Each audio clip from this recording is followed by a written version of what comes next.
Look, I've been talking for 5 minutes. I've been talking for 5 minutes. I want to welcome everybody in. I'm sitting here like, why ain't my pictures moving? But it's because y'all, I didn't go live yet. Thank you, TLC in the garden. Hey, Adina Collins, African Dreaming in the house, man. Thank you, African Dreaming, for letting me on your platform, man. And we just chop it up and talk a whole bunch of mess. Um, Vision preparedness for everybody that, um, if you missed out on the survival slumber camp, hey, my Renaissance grandma, Vision preparedness is having another one. So you get a whole nother stab at it. You get a whole nother stab at it. Go over and talk to Vision preparedness with the Bug Out Weekend, and you got a whole nother chance to do it. So I don't want to hear no excuses to be practicing your preps. Okay. Hey, TX, La Happy Mac, official Jamia.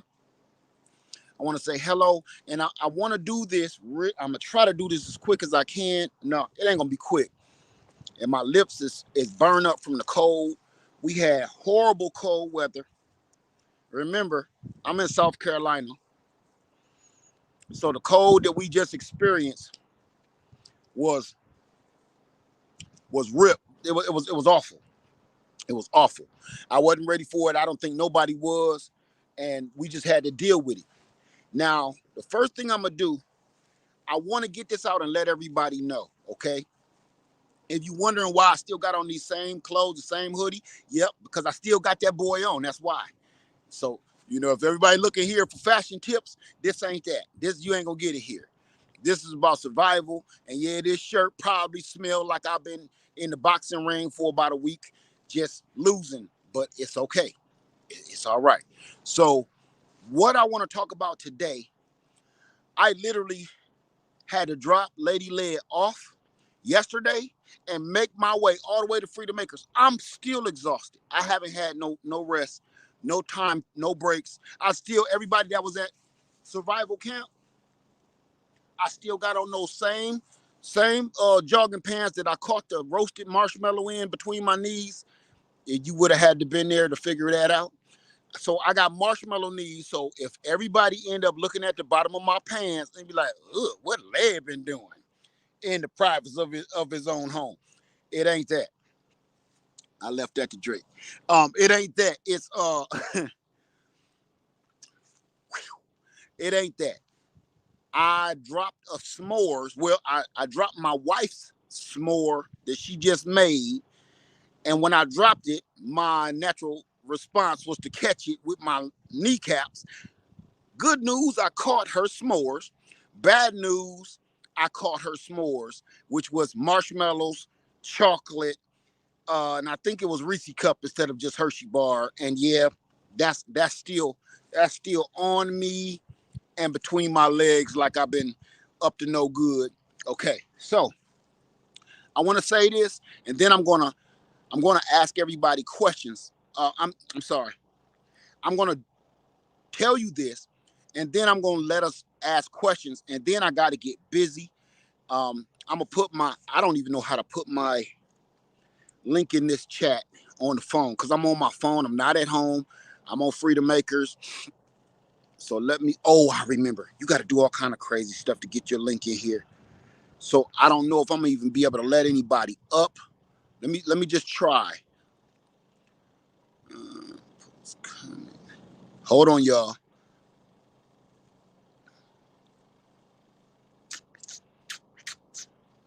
I'm not even gonna try to figure that out at this very second. Recording layout. There is an easier way. Okay, I got it. I got it. Okay, so I'm gonna put let me see, how can I put it in the chat though? Hold on. I don't think I can talk in my own chat, Banners Brand. I'm gonna make a banner. That's what I'm gonna do. I'm gonna use my brain here. I'm thinking outside the box. When you practicing your preps, this is kind of what you gotta do. So you may not be able to click on this link, but you will be able to see the link. I think. Oh, it's working. You may not be able to click on it, but you dig how to get to me if you wanted to come up as a guest. But here's the thing. We were supposed to get rain the whole weekend. We did not get rain. Thank God. Every day, it was supposed to rain every day of bug out weekend. Let me get back to the comments. Hey, Teresa. Hey, who is that? Shaggy, African Dreaming in the house. The link is in the chat, and that's the only way I know how to do it on my phone. But here's the thing, you guys. It was supposed to rain every single day. It did not rain every single day, which was wonderful. It only rained the very last day when we were supposed to be packing up and leaving. But even though it didn't rain and we were blessed with dry weather, the temperature dropped 10 degrees every night.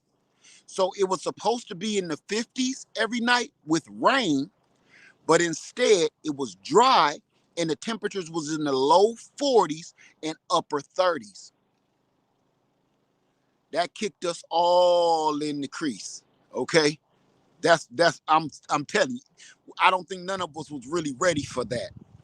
So you say raining and flooding in South California. I heard that. I heard about that. Devastating rain. And you know something? I'm looking at certain people on the news, and certain things could have, even though it's raining, it's flooding, it's rock slides, mud slides, some of that stuff. People are just standing there like, what do I do? And I totally understand the force of nature, but it's a lot of people standing around with their thumb in their crease, like, what do I do now? No power, no water, no lights, and it's gonna be that way for a long time, right? So let me get to my point so I can just get this out here. It was raining the very last day. With that being said, we had to pack the tents up. We have canvas tents, all canvas tents.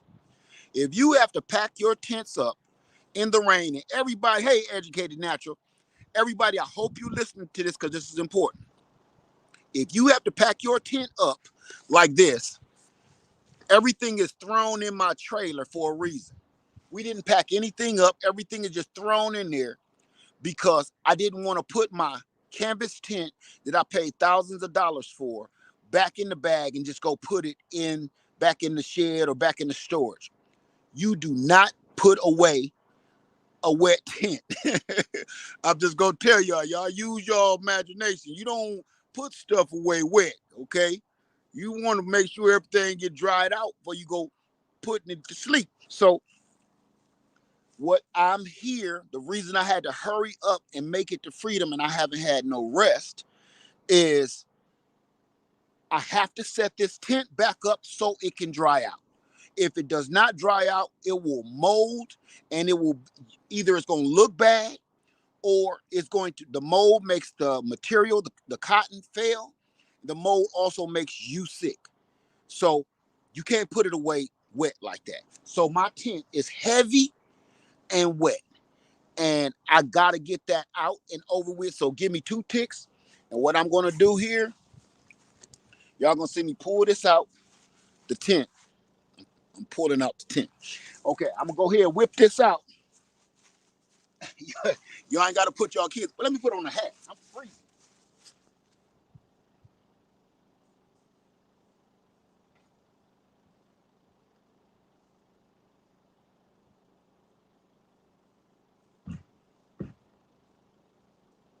Okay.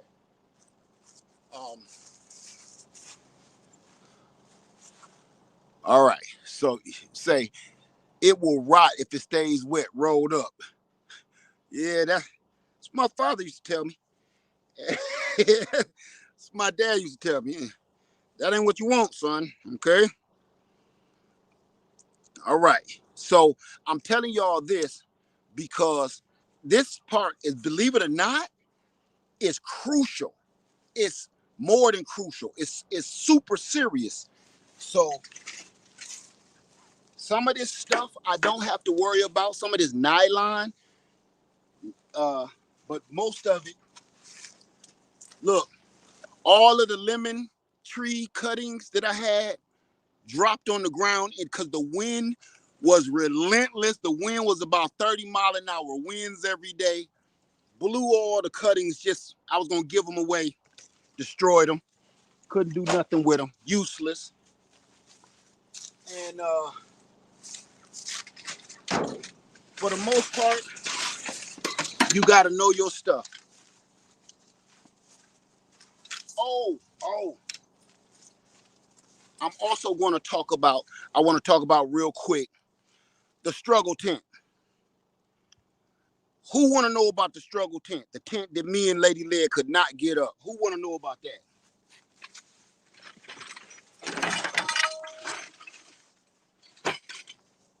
When everybody was like, what part of the game is this? Okay? The struggle tent. The struggle tent, y'all. This was the problem.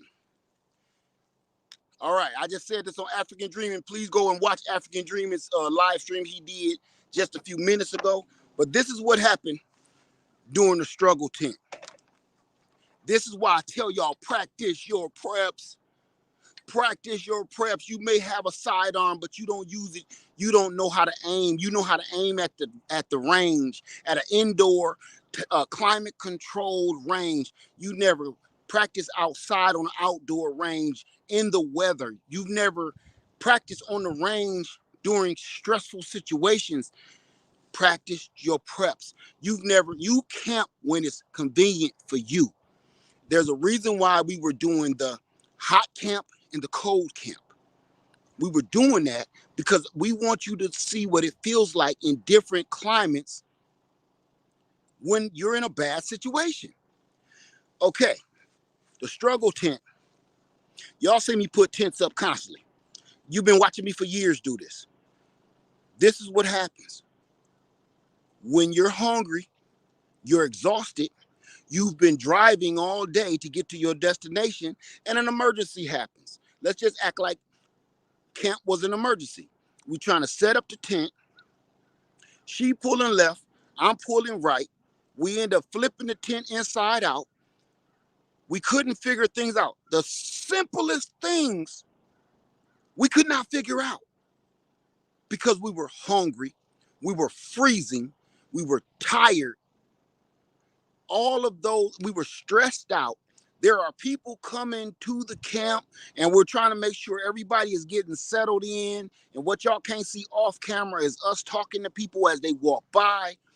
All of that stress on, here's the funny part. Y'all got a chance to watch the stress and the struggle tent on YouTube. Thank you, Shaggy. Say, I learned a lot from watching y'all struggle that tent. Thank you. And you know what? I was going to take that down, but I'm glad I did it. I'm glad it went that way because let you guys know this is a perfect lesson, which is, man, you can't predict what's about to happen. Y'all got a chance to watch it on YouTube. Imagine the people around me in the other camps looking at me struggle with that tent.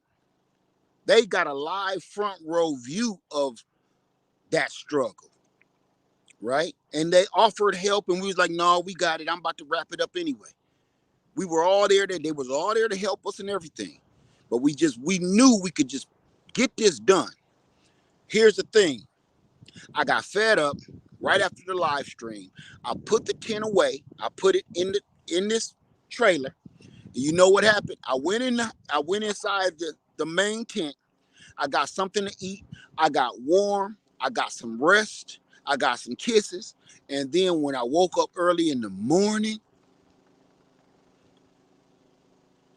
I went out there early in the morning in my pajamas. And we had a lot of stuff to do. We had a lot of stuff on the itinerary. I said, before we get going doing all that, I got to get this tent up. It took me less than 10 minutes to figure out the problem. I pulled the tent. Most of the time took pulling the tent out the trailer because it was all bundled up. I pulled the tent out the trailer and I could just see there was this one leg there was just one stupid leg twisted in between another leg, and I pulled it, popped it, twisted it, and the whole thing said boop. I just start opening it up. It took me less than 30 seconds to just unpop it. I can't make this up. So all of that, and I'm talking to y'all on, because I was recording, and I'm talking to y'all to show y'all how fast it was, how quick it was, and everything I'm telling you now, I was telling you I was under stress, I was hungry, I was freezing, and guess what? I didn't hit record. Never hit record. So when everybody always tell me they know what they doing and they don't need no advice and I got this, man, shh. Just because you know what you're doing, you know you know what you're doing here and now. You don't know how this would be if you caught a flat on the side of the road while it's raining or it's snowing and it's 30 degrees outside. Changing a flat tire on the side of the road on a nice sunny day versus with no traffic versus changing a flat tire on the side of the road in the middle of the night. You can't find your tools. It's raining. It's 30 degrees. Traffic is heavy. It's a whole different ball game. You know good and well you could change a flat tire in your sleep. But when you change the conditions of the situation, you changes everything. It's almost like you don't even know what you're doing. Everybody watched that video, and I have yet to even read the comments. I know pretty much what everybody was thinking. Like, what the hell is wrong with Led? Why can't he figure this out? This is stupid. Yep, I know what it looked like, and really, that's what it was. It looked like I didn't know what I was doing. Because when you're in stressful situations, you really, truly don't know, right? Thank you for that, bird light. Thank you for that. Who else we got? Do I got any questions? Douglas V, amateur radio and more. Say, or a belt on a pickup on the other side of the interstate. There you go. There you go. Let me grab this 10 out of here, and I'm gonna just lay this out real quick.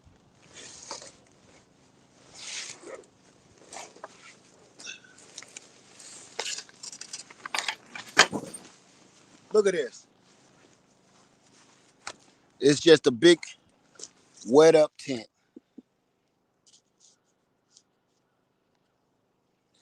So what I'm gonna do, y'all, is I'm gonna just roll this out, and I'm gonna try to set it up off camera because I know that's gonna be crazy if y'all watching that.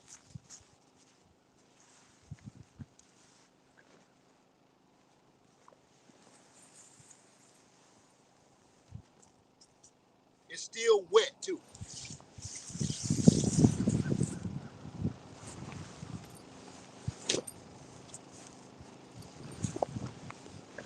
I'm gonna take questions in a minute.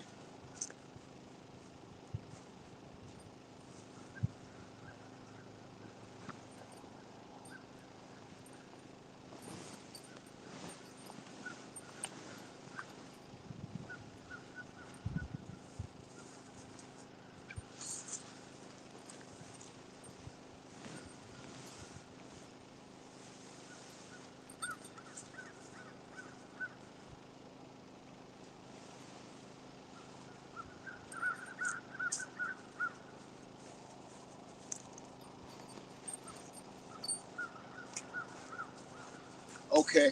And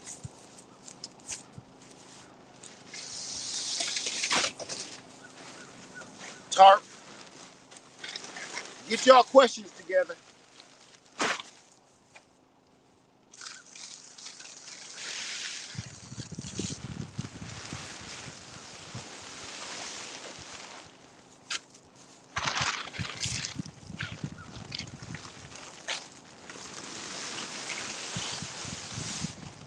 Now I wish I would have brought my microphone.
Okay, that's good for now. Then I'll set it up later.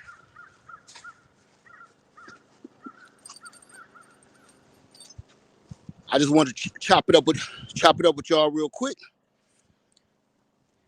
and then we can go in. Let's see if I got any questions.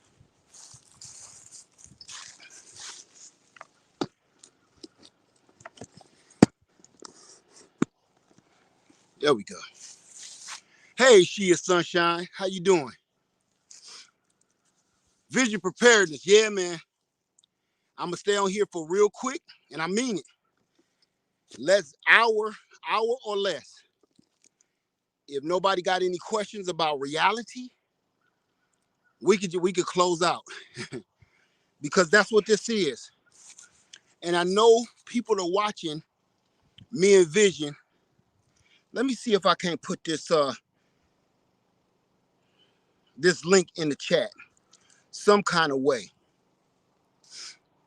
I gotta figure out, does anybody know how to put the guest link in the chat on the phone instead of your iPad, or because I'm using my phone right now. Y'all excuse my crusty lips, man. I've been freezing.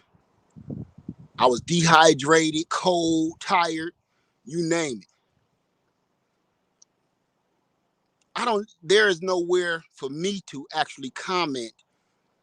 We can copy it into the chat. Well, if that's it, scrolling on the banner. Okay, Kizzy's Frugal Homestead says, question. I've got the wood camp stove you showed us last week.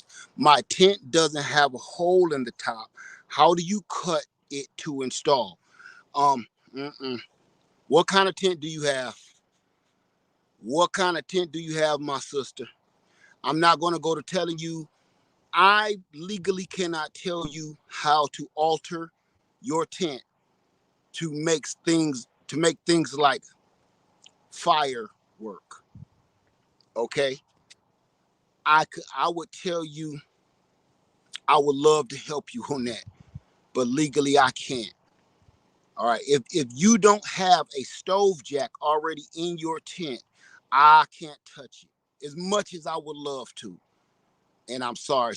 Okay, African Dream says right underneath the banner to get an invite. I got that, but I don't know. It's not giving me a place to actually speak in the chat. And I can't click on the banner. Let me see, y'all, because I really want to see somebody pop up in here. We're gonna try something else. It won't let me start.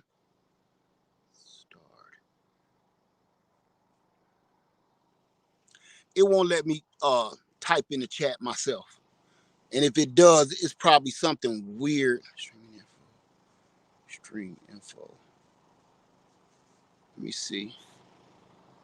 No, that ain't what I want. Hold on, because we're gonna make this happen. Invite guests.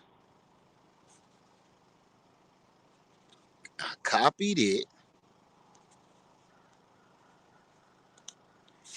but it won't let me put it in the chat. Oh, hold on. Let me see something. I want to see if I turn it up and down, will it let me do it? Nope. It won't let me. It won't let me do it. So African Dreaming copied this. It's not camping. It's about creating outdoor fuel storage. Question. It's not about camping. It's about creating fuel storage. I know that. I understand. But you gotta understand my point is I know what it's about. And thank you, Vision. If you could put it up, if y'all can put up that link for me, man, I sure would appreciate it. African Dreaming.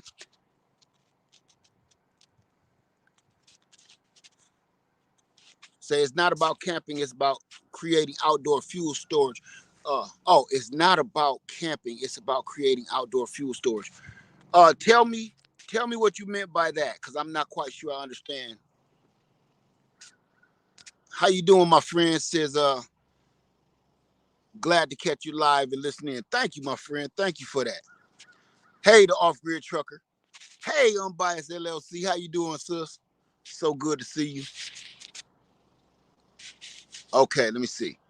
If anybody can figure out how to get that link in there and put it up there for me, I would appreciate it.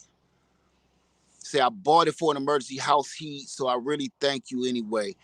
I'll have to get another tent to make for stoves. Yes, please, because there's ways to do it, but it's unsafe ways and it's safe ways, and I don't want to see nobody in your family get hurt. Thank you for that, TLC in the Garden. TLC in the Garden just put the link up, and TLC got, here's the link right here if y'all want to click on the link that she just put up. If you can, here it is. And let me find you, TLC. If anybody wanted to come up, okay. Because, okay, that's cool. TLC in the Garden just put up the link, y'all, so you can get it right out of the you can just click on TLC in the link. She's in the blue. She's one of my moderators. And if you wanted to come up, and if you had any questions, it's getting cold in this ham bone. Katrina said hello, y'all. I saw how LF73 struggled with his tent. I will set up mine this weekend. Muscle memory. It ain't just muscle memory, because I can do it muscle memory. It's you got to put yourself in a stressful situation. I was cold, I was hungry, I was tired. All of the questions above, all of that above was what made me do that.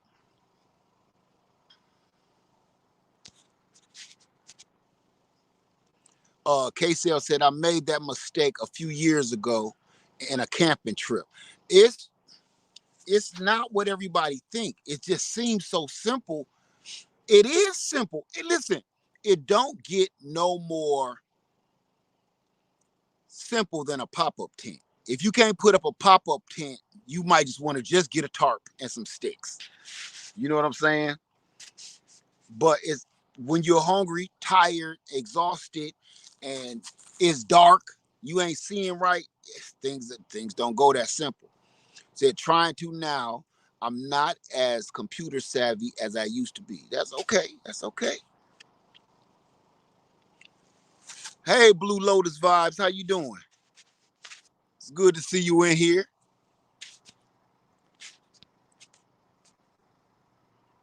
Let me see.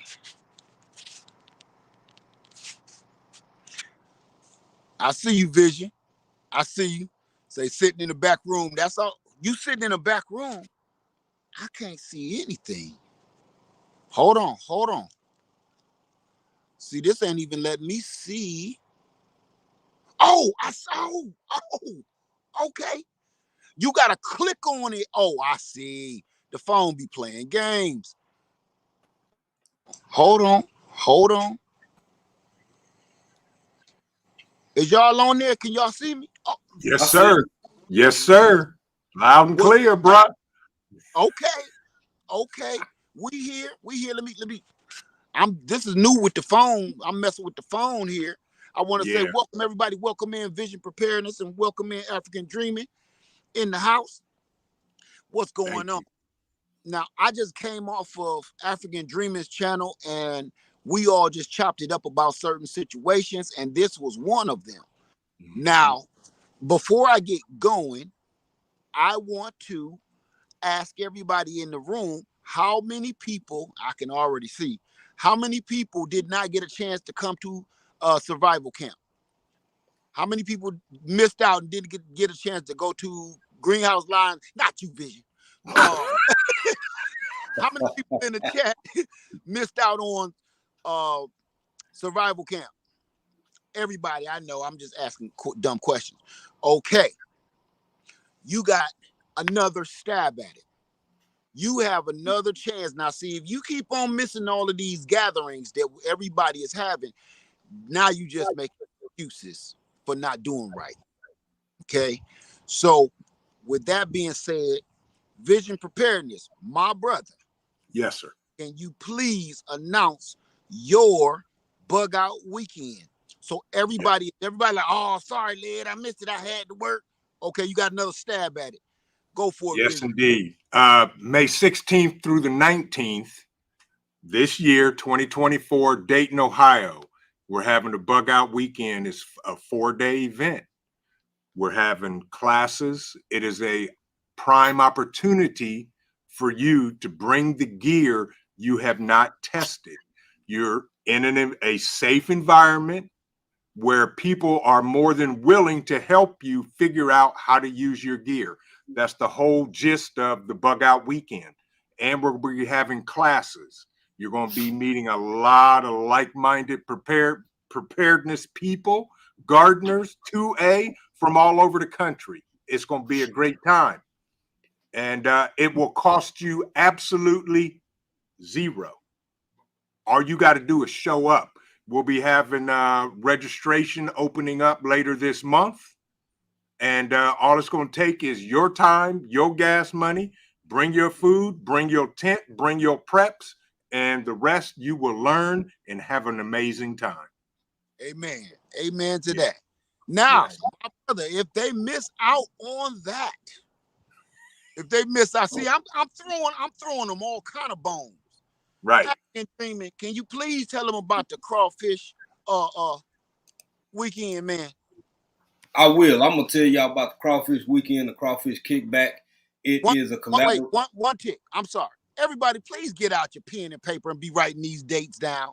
Because I know they're gonna be like, oh, Led, what did they say again? Because and they ain't gonna go back and watch the video again. All right. Right. Put that out there. All right, go ahead. Tell them when the crawfish kickback is. Crawfish kickback, May 25th, sponsored by myself, African Dreaming, my wife, Pieces of April, Unbiased LLC, who is in the chat, as well as the Big Rooster Show and Tourist Brain, Neesville, Texas, State Park, going down May 25th. It's a little bit different vibe. It's just togetherness. It's about collaboration and networking, getting together, because you see, you got these two men right here. They handling the heavy work. This is a little bit of grown folk business where we can come together. You have people from all kinds of communities, everything from sewing, the crafting, the 2A, the survival, the gardening and homesteading communities all coming together so we can understand one another more, and we're going to fellowship. We're going to eat some crawfish, have a good time, and we're going to be country the whole time we're doing it, baby. Amen. Now, yes, I also want to throw two more in the mix that are not here today. That is in Savannah with Black's Tropical Homestead. Black's Yes. Homestead is, now this is how this works, okay? We're going to put y'all to work, because when you come to survival camp, I'm going to put you to work. You go to Visions, you're going to get put to work. That means you're learning. You're really, truly laid back and learning, okay? But now you go down to African Dreamings, okay, the crawfish kickback. That means what you're about to have. Okay, now it's time to relax and let's talk about what we learned, right? We gonna talk all as a community. Then we have the regular gun guy with his 2A meetup, and then we gonna talk about that. But then we slide over to Savannah and go to what is Black Tropicals Soul Family Expo. That's when we get a chance to sit back, relax, party, and chill, and ain't nobody got to pull out too many, pocket knives and stuff like that. Okay, so I'm letting everybody know when you hit me in Visions, you better have your food ready. Okay. Yeah. But for the most part, I wanted to bring these two guys. Okay. TLC just put up. This is regular gun guys. I'm gonna just put that up for a hot second so everybody can get a screenshot. This is the regular gun guys meetup. It's called a regular meetup. Please click on his link. Go over to his channel. Tell him old Led sent you so he can give you more information. And if somebody can please give me Soil Family Expo right here. Thank you, Psalms 146. The Soil Family Expo is April 5th through the 7th in Savannah, Georgia. Please go over there and talk to Sherry and Bobby and Yeah. and get over there and find out more about it and see what you need to do to get registered. I got an idea. I got a plan. Matter of fact, so get a screenshot of this or come back in the video and get it. I got an idea, fellas. Okay. There are several meetups going on. Mm-hmm. I think we all need to have a meetup. I want to have a day. I think I'm probably do it this weekend where we have the meetup. So everybody that's hosting a meetup in 2024, let's all come on this platform and let the whole community know about all of our meetups and what they could be looking forward to. That's a good idea, bro. Okay. Yeah. And that'll put more eyes on all of us. So that'll let people have a little smorgasbord of togetherness, right? Yeah, absolutely. Mm-hmm. Yeah. So I'm telling you, family, please be ready for this. And no, let me back up. Please attend. That's what I'm going to say. And the reason I'm telling everybody to attend, I'm sorry that sun was tearing y'all up. I'm asking everybody to attend these gatherings. I'm not going to say, do they put you out? Yeah, you may have to spend a little money on gas to get to them. Yes, it's a little uncomfortable at times. Do you know everybody? Absolutely not. But you know something I'm getting tired of hearing, and I'm not gonna go down. I'm not gonna go on one of my ranch dresses. You sure? Okay. You sure? Go ahead. I can hear Lady Led in my head right now. I'm not gonna do that. But you know one thing I'm getting sick and tired of hearing? Our people don't do this. Our people don't do that. Our people don't stick together. Our people, the same people that keep saying what our people don't do it. Come on. Right. Come on. That's right. Say it again. You right. Come on. People that keep saying what our people don't do or won't do, they're the main ones that don't do nothing. Yeah. Mm-hmm. And then you would hear a bunch of, sure wish I was there. Sorry I missed it. Maybe next year. But when you do that, what did you gain? You gain nothing. Yeah. And the other thing too, I'm not saying everybody got enough money to make all these trips, and I understand, but that's where the community is supposed to say, oh, so y'all going to the Bug Out Weekend, huh? I'm going there too. Why don't we, instead of us all driving different cars, why don't we chip in and rent a van and just all head down? We all coming from the same place, going to the same place. Because that's what makes sense. Right. That's what people are doing when they come to survival camp.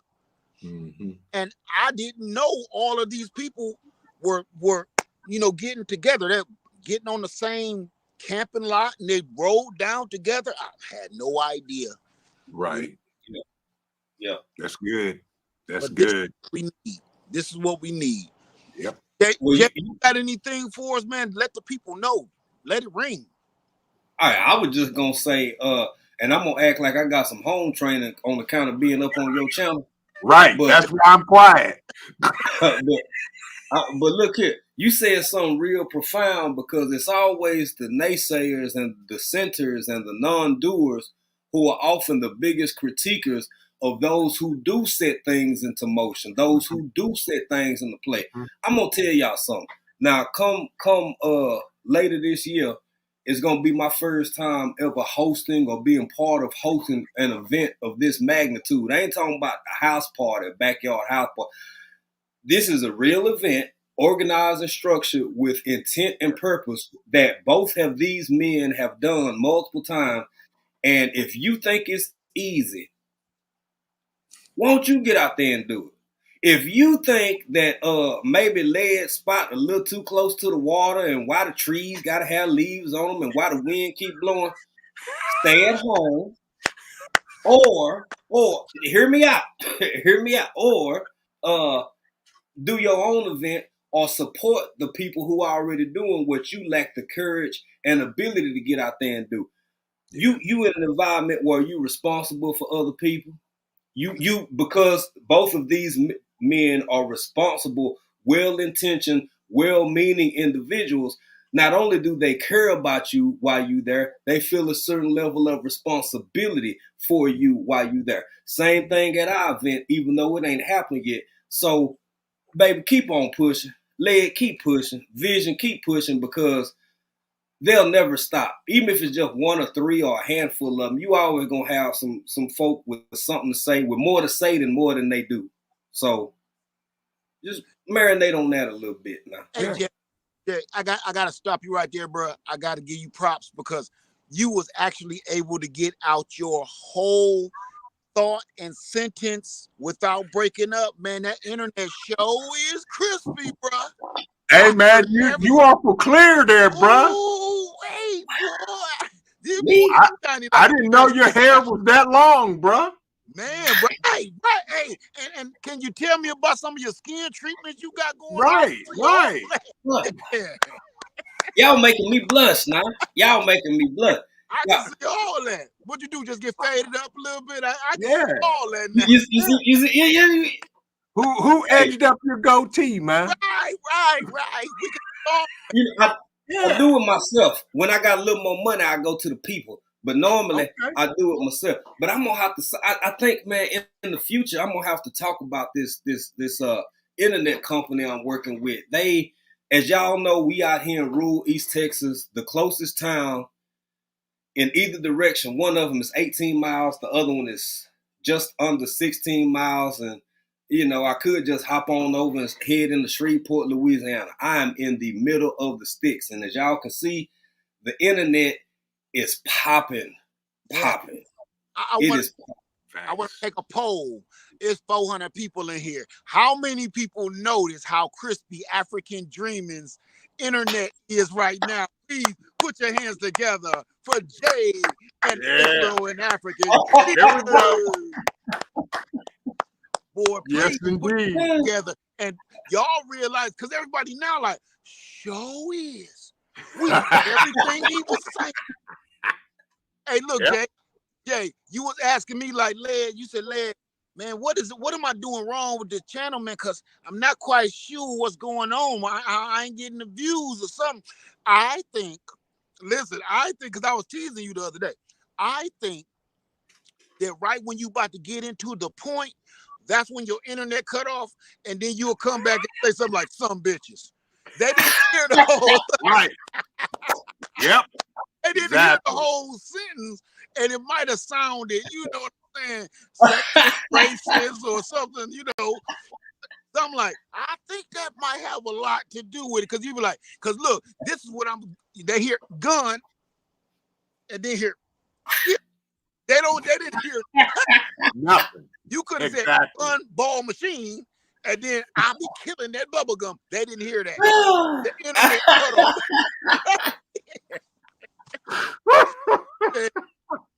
I'm proud it's funny. I'm proud of I appreciate that. I appreciate that. And once again, hopefully I can interact with Led. It's to happen with Vision a couple times too, man. How many times have you been kind enough to grace us with your presence over on African Dreaming, and you end up having to hold it down for 10, 15 minutes because the internet and this 2 continents I done been through this with this man. He Led had to hold it down in Africa, then we get over here in Texas, Led then had to just gone. I am I'm still watching, I'm still observing. We're gonna come out with more information about the company that we're working with. But as y'all can see, look at the last 3, 4, 5, 7 lives before this one. The pixelated view, the choppiness, the breaking of the voice and everything. I'm still watching them. And I'm still getting to know them. But so far, this company has been actually more than I could have imagined. We literally testing. We'll have information coming. I have 1, 2, the computer, 3 in there. I have 6 devices and a television running from this device right now. Nice. True story. And people don't know. They always ask me, Lad, how's your Wi-Fi so good? How's you walking through the woods and you ain't broke up yet? I'll let African Dreamer tell you. Yeah. Okay. Yeah. Okay. Vision, my brother, Yeah. you please do me a favor. Yes, sir. And hip these folks on to the essentials of being prepared in your own words, just your own. I'm gonna go slide with it, because maybe I ain't saying something right. Maybe they can't understand my northern southern accent. Okay, so maybe you might want to throw something in there, man. How do you feel? Give me your spiel on being prepared, man. First of all, folks, y'all, for those of you that don't know me, that's okay. You'll get to know me. Don't depend on nobody to do nothing for you and your family but yourself and your family. Do not rely on the government. They're not coming to help you, period. End of story. Some of your family ain't coming to help you. Correct. So why not prepare for something? Because it's better to have 15 chickens that I seen running around back there in your yard than going to have to fight folks in the grocery store to get some eggs and some meat because the power went out. By the time you get there, you're going to the worst place that you possibly could go in the time of chaos and mayhem. Yep. You're taking your own life at home in risk when you could sit at home. We good, babe. Yep. And that's it. Yep. That's freedom. Don't depend on anybody to do nothing. Everybody, if there's one thing that everybody in this chat should have, I don't care your economic status. I don't care where you live. I don't care about the color of your skin. Everybody should have some type of generator. I don't care if it's gas, diesel, dual fuel, solar. I don't care. I've seen Led. He's got more solar generators than probably everybody in his neighborhood with all their generators put together. Facts. And I'm gonna tell you this, brothers and sisters. I told everybody, when I use something, I really truly be using it. I really be testing it, whether I buy it myself or I'm sponsored by it. I'm gonna tell you something I bought myself, and I'm in love with it so much I'm using it right now. Listen, you can't hear it. Oh, that was a good plus. That was good. Look at it. You hit that nail right on the head. I've been telling you all. I've been testing this. This is what's running my RV right now. That Power Smart. You can't hear it. Yeah. I remember that review. Yeah. I told everybody that thing was on sale on Amazon for almost $250 something. I was begging people. It was like, what's in it for you? For you to have some power and don't have to come knocking on my door asking can you come in and get warm. That's what's in it. Yes. Exactly. You said that. I'm with that. And that's the same thing I tell folks, whether they're a sponsor or not. This Opus, this is the Mega 2. Yes. I can expand this thing up to 5 kilowatts. This is a backup to my 23 kilowatt Genrec that's already attached to my house. See? You gotta have stuff that is sustainable. Are some of the things expensive? Yes. But guess what? They will keep paying you year after year after year after year. You buy it once, pay for it once, and it's good. I got to touch on that, because I was going to do a whole video on that, what you just said, but I knew I got so upset that I knew if I went on, it's just going to be a raw video, and I didn't. I had to go on it was date night, so I didn't want to come in. Okay? Exactly. But I'm going to touch on that right now without all the rah. I get a lot of pushback, and I know you guys do too. And a lot of us content creators do, when we either sponsoring a product or we have a product to show. Mm-hmm. We get a bunch of, well, that's too much money. That costs too much.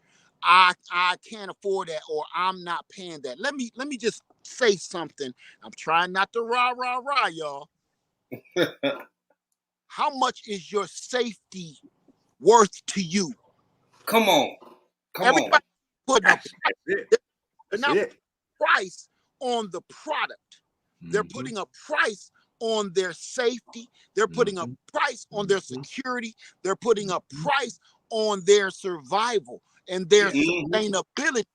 For instance, if you say, these packet of seeds cost too much to start my garden, you mean you would rather go to the grocery store and just buy the food that you don't know where the hell it came and just grow a peach in the middle of December? You're trying to go and do that besides grow your own food. People are putting prices on their lives, and every time I hear that, all I can think to myself is, why would you put a price on your security in your life? Yeah.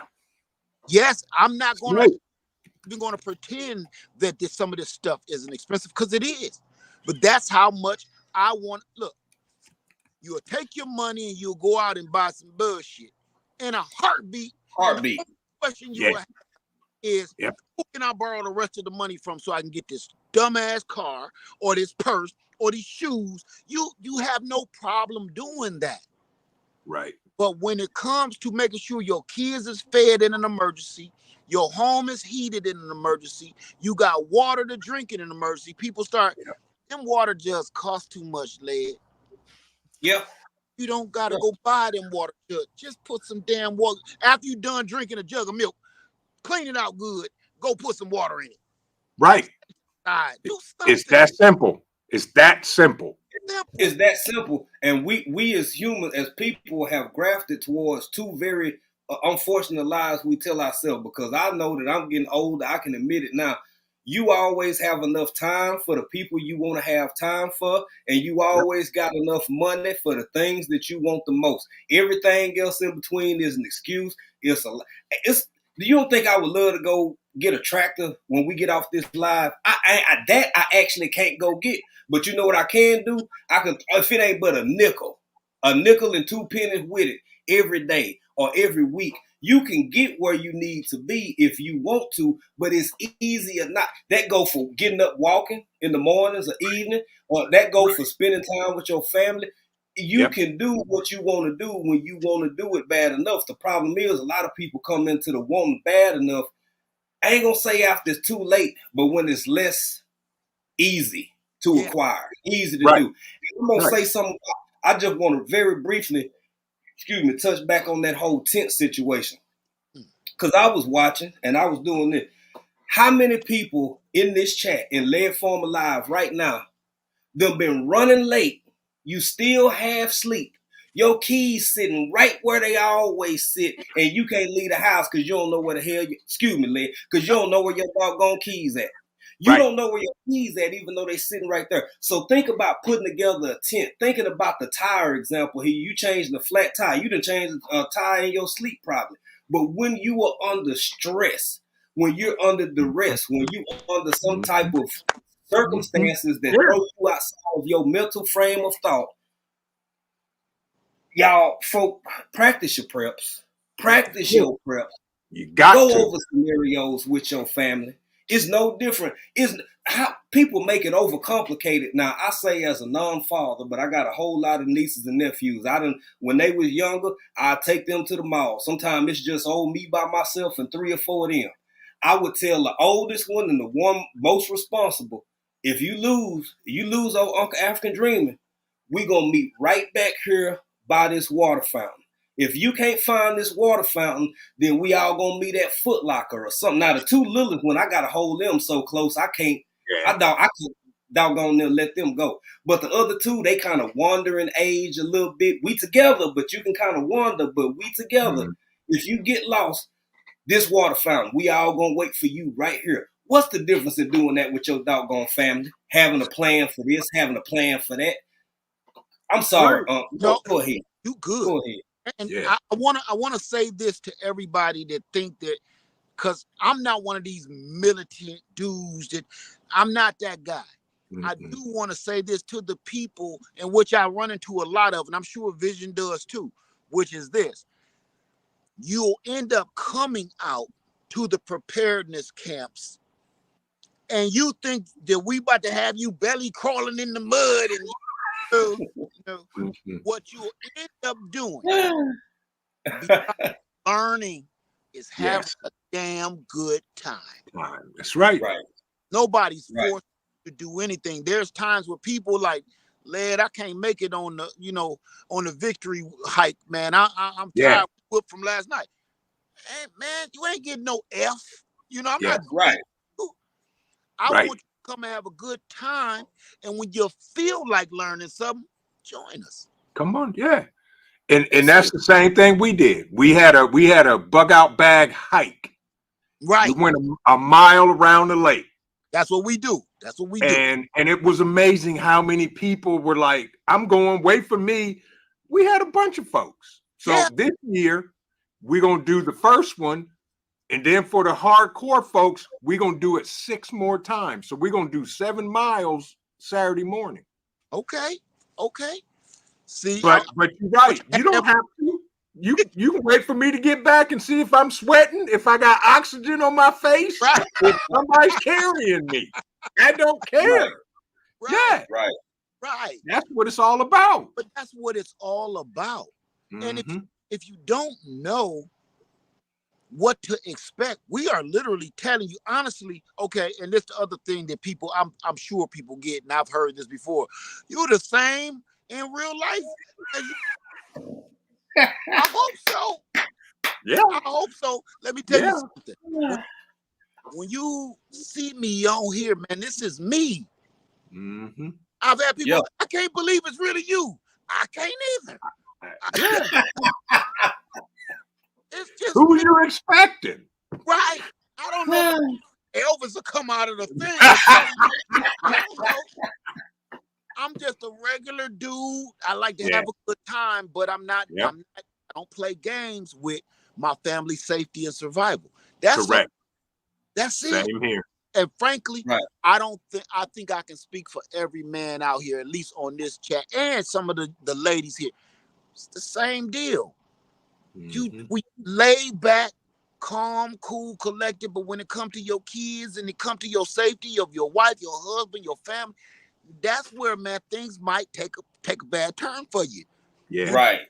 Yeah. But for the most part, man, come on in here and have a good time. That's all it's Yep. all. Yeah. So honestly, I've been playing with that thing too long. But yeah, honestly, what it's Hey, all he say that, y'all. He being modest. Now I'm gonna keep it a buck because just being regular, just being a civilian out here. I remember the first time. Oh man, it was last year sometime. You know the little boop you hear when you got somebody backstage, yeah. and it was led for me. And I said, hold on. I said, what you doing over here, man? Yeah, exactly. How you even know, y'all? I'm telling you, he is a everyday, just chill, super chill, Yes. great person to be around, learn from. Same with Vision, Yeah. but it do get a little overwhelming. I've only had it happen to us twice, and we was in Africa, and you know what I'm saying. And I ain't trying to be funny, but we was in Africa, and I heard somebody say, "Y'all African dreaming." I clutched my pearls. I said, who is? Cause y'all, I'm telling you, for y'all who don't know, it's a different feeling. It's a weird feeling when you out publicly and you got people recognizing you and been following you for however long you doing what you're doing, and it's like they walk up to you and tell you stuff about you, but then they like Led said, like you really you. Yeah. I got one more about Lead Farmer. I think I was doing a live with Eco neighbor. He pops in riding a bike. He's riding his electric bike and was like, I just want to come on here and tell y'all brothers this, that. It's getting ready to rain and I got to get home. and he screams and hollers, it's raining, and takes off. Hey, I'm Just like, like that. just like that. listen, I try my hardest when I'm not editing a video or when I'm not Yeah. working. Everybody, I don't want people to keep thinking I'm this Hollywood person. I Right. just because I'm not. Okay, not yet. Steven Spielberg. I'm just Right. saying. Right. Just Right. listen. Okay, but right now, you know, you see me, just give me a pound, say what's up. Ain't no big deal. I watch everybody just like y'all watch everybody. I hit that thumbs up when I hit that thumb up before I even listen to videos. And I'm gonna tell you why. Whether I like what you're saying or not. I'm gonna tell you why I hit that thumbs up first. Now, of course, if it's not too extreme, it's offending the hell out of me. I Right. hit that. I don't watch channels like that anyway. I hit that thumbs up before I even know. And I'm going to tell you why. It's because you, as a content creator, deserve that. Yeah. You Yeah. cut your camera on, you fixed your shirt, wiped off the gravy stain from right here and made it look presentable. You know what I'm saying? You was like, I better change this shirt. Let me go cut my hair real quick. You did a video and you were able to either edit a video or you were able to rock the crowd, is like I like to call it. If you doing a live, you rocking the crowd. You an MC and you are talking to the crowd just like an MC would. And you're trying to make sure things don't go bad on this side of the room. You're trying to keep stuff safe on that side of the room. Don't crush a little girl in the front. Bring her up on the stage because I'm going to sing to her real quick. We ain't no different. Right. Everybody that's a content creator understands, man, that takes a lot of concentration because you're getting your point across, you're stating your purpose in your title, in your subject matter, but you're also making sure your room is safe, everybody is secure, and there's no lunatic in there fumbling around with everybody. You deserve a thumbs up just for doing that every time. Right. Yeah. You Yeah. know, that takes a lot of work. Can I elaborate? Oh, Go ahead. Go ahead. No, I'm just gonna say, I think I was on Jay's live, and then Led Farmer did a video or something. He gave me a shout out, and I was like, how he don't know? I'm nobody. Yeah. Right. But that's how we do. And I was like, you know what? That's what it's all about. Because we got some crazy people on these YT streets that are all about them and they walk on water. Right? Yeah. Right. Crazy.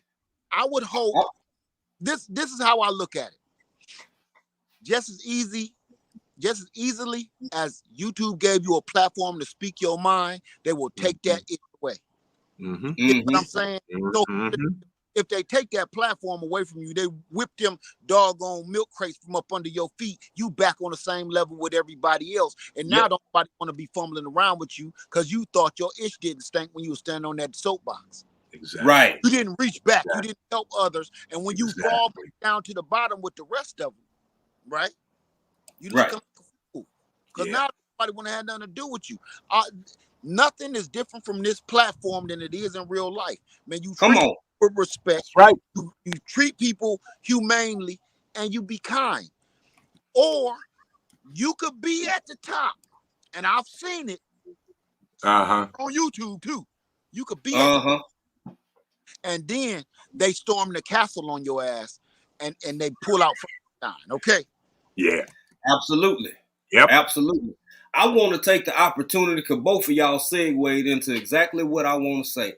I'm going to take this opportunity to say this right in front of Led and right in front of Vision. This is what I think, this is what I would like to see people start doing more consistently. Umbaya said something early in the chat. She was like, it's X amount of people in here. It's only so many likes, right? The reason that mattered to me, for one, I ain't gonna say his numbers. Led know where he at as far as YT, YouTube go, whatever. Very large channel by all forms of measure. Yeah. I ain't even got 3,000 subscribers. You see what that man is? It's not just me, it's other people. He hadn't got so big that he too big for certain folk. He just haven't, right? So with that being said, I'm gonna add another layer to it, another caveat to it. How in the hell he supposed to stay there if we don't keep him there? If he reaching back, it's got to be some reciprocity. It's got to be some 50-50. I'm gonna tell you, I know what happened. Well, Led go. You know why? A while ago, Led came in our live, in African Dream Alive. These little 30, 40 some people I got. I said, hell, we all finna rally the troop. We gonna go be over there. Does Led necessarily need them little 40 some people? No, but guess what? A whole bunch of 40 some people make 300,000. A whole bunch of 40s make 200,000. A whole bunch of 40 people make 100,000 viewership, subscribers. People who come back for the rest of us cannot be left without support. You can see that man come on and say, "Oh well, in 5 minutes it's gonna be another 800. It's gonna be 800 people." But how?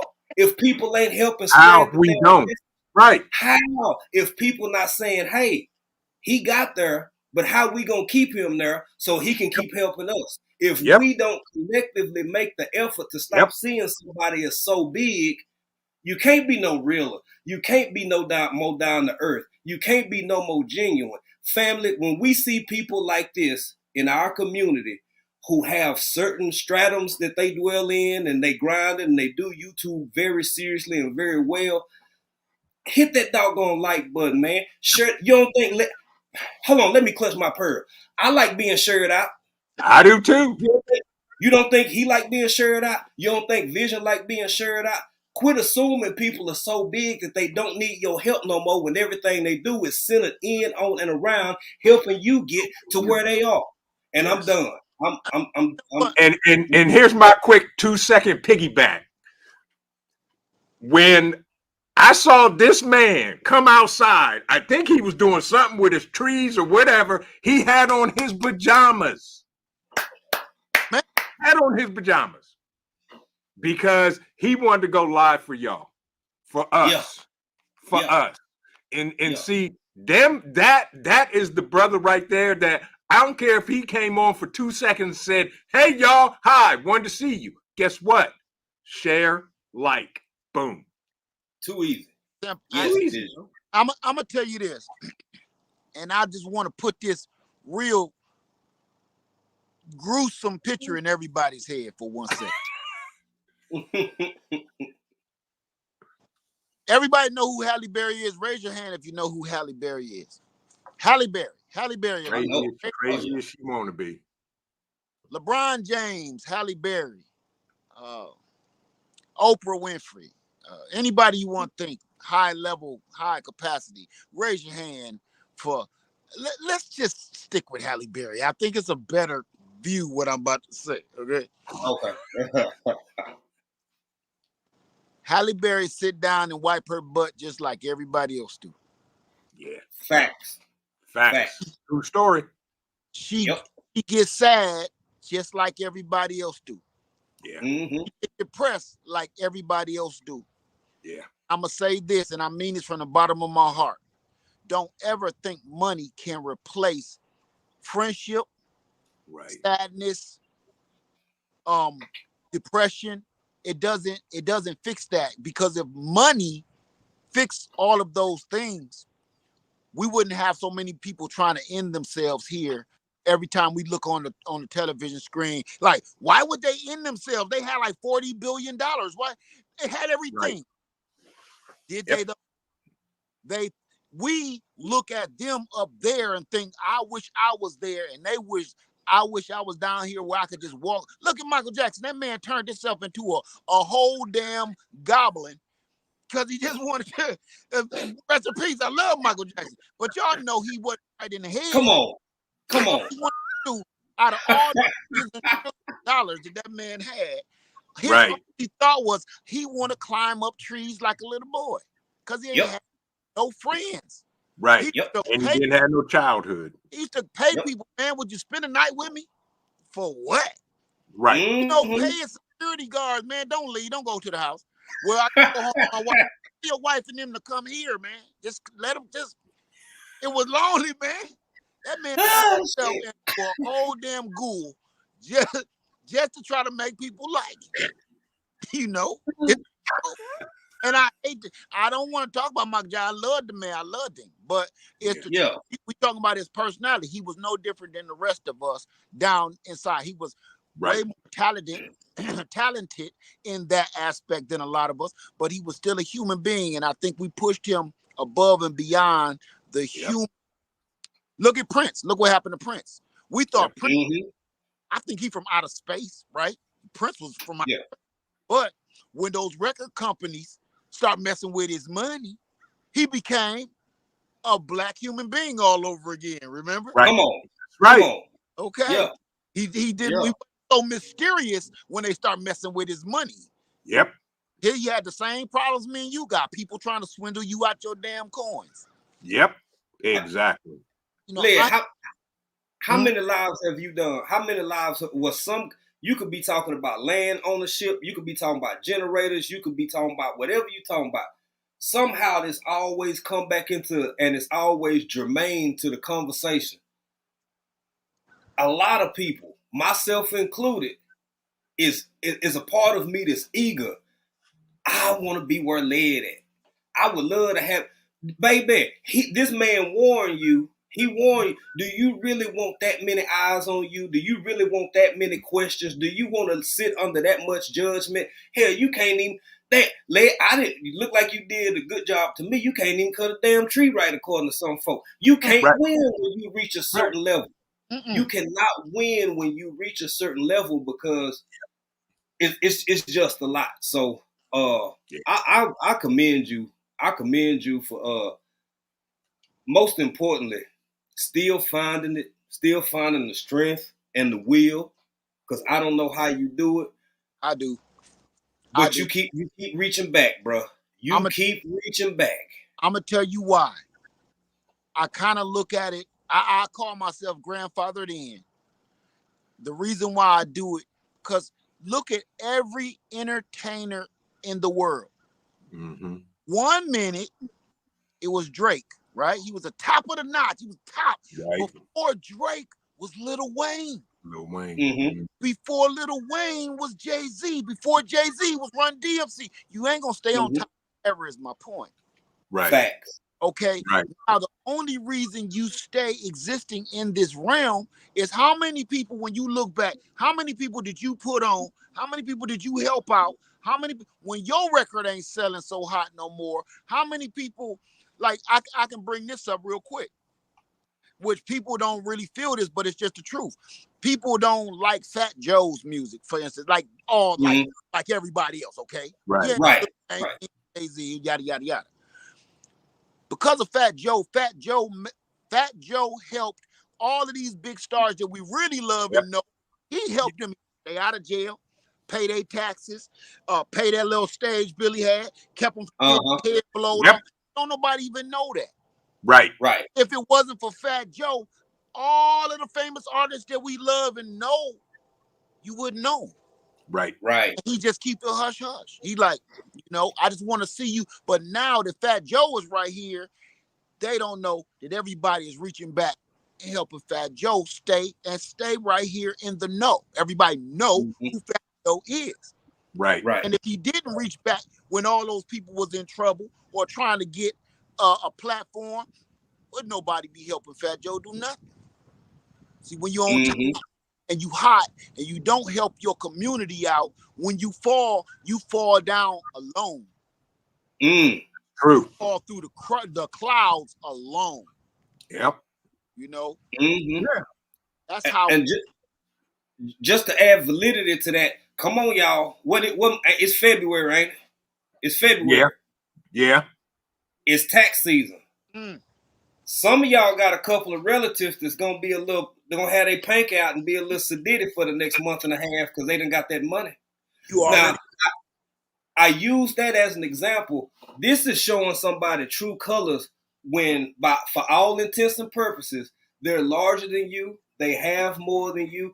Same way with Vision. Hell, I go over in Vision chat. Vision got 80, 100 people in there all the time. Same old Vision. He ain't changed. He ain't got sedated. He ain't did this. He ain't did that.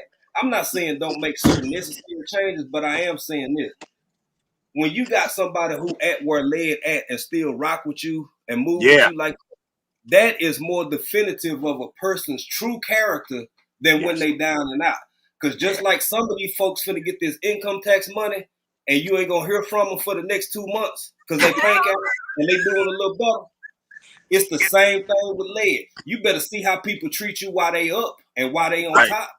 Right. Period. Right. That part. That's Yeah. the part I'm talking about, because people don't realize, and everybody want to do this YouTube thing and this social media thing, but they don't realize it's a lot that goes into it. And here's the part that I know for a fact that a lot of people ain't gonna be able to handle. Everybody don't like your ass. Okay. That right there. Yes, Yes, sir. sir.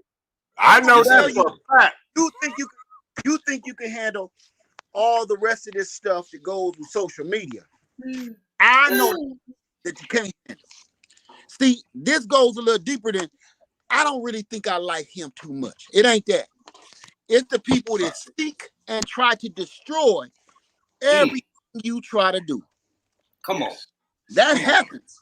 Yes. You Yeah. don't. And here's the sweet spot. Just to let you know. Oh, you don't need 300,000 subscribers for that to happen. Y'all both know that. Yes. Yeah. Oh, Fact. you don't need all them subscribers. That's a true story. They do. You do not need that. Yes. All you all. need to do is have a platform and a voice. Yep. Mm-hmm. Biggest lesson I learned, and you are so right. The biggest lesson I learned is these people that you meet on YouTube that may be your so-called friends, when they figure out they can't control you, they will go try to control the people and how they view you. Yeah. Oh yeah. Yeah. Now Absolutely. that's so perfectly said. I've been in the middle of that several times myself, and the only thing you can do is just lay back, and it's a long process. Yes, it is. Only thing you can do is lay back and just let everybody just figure out the truth. Yeah. That's because That's engaging people on YouTube, when it comes to things like that, what happens is what you have is you're promoting somebody. Simple. You're whether you're right or you're wrong, you're giving somebody a involuntary promotion. Yeah. Mm-hmm. Okay, it's that simple. And my thing is, after a while, the liars gonna get caught up in their own lie, and they'll tell on their own damn self. I don't have to say this person is lying. That's not true. That's not cool. No, you'll tell on yourself in time. Yes. Just give it a long time, I'm sure. That's right. That's right.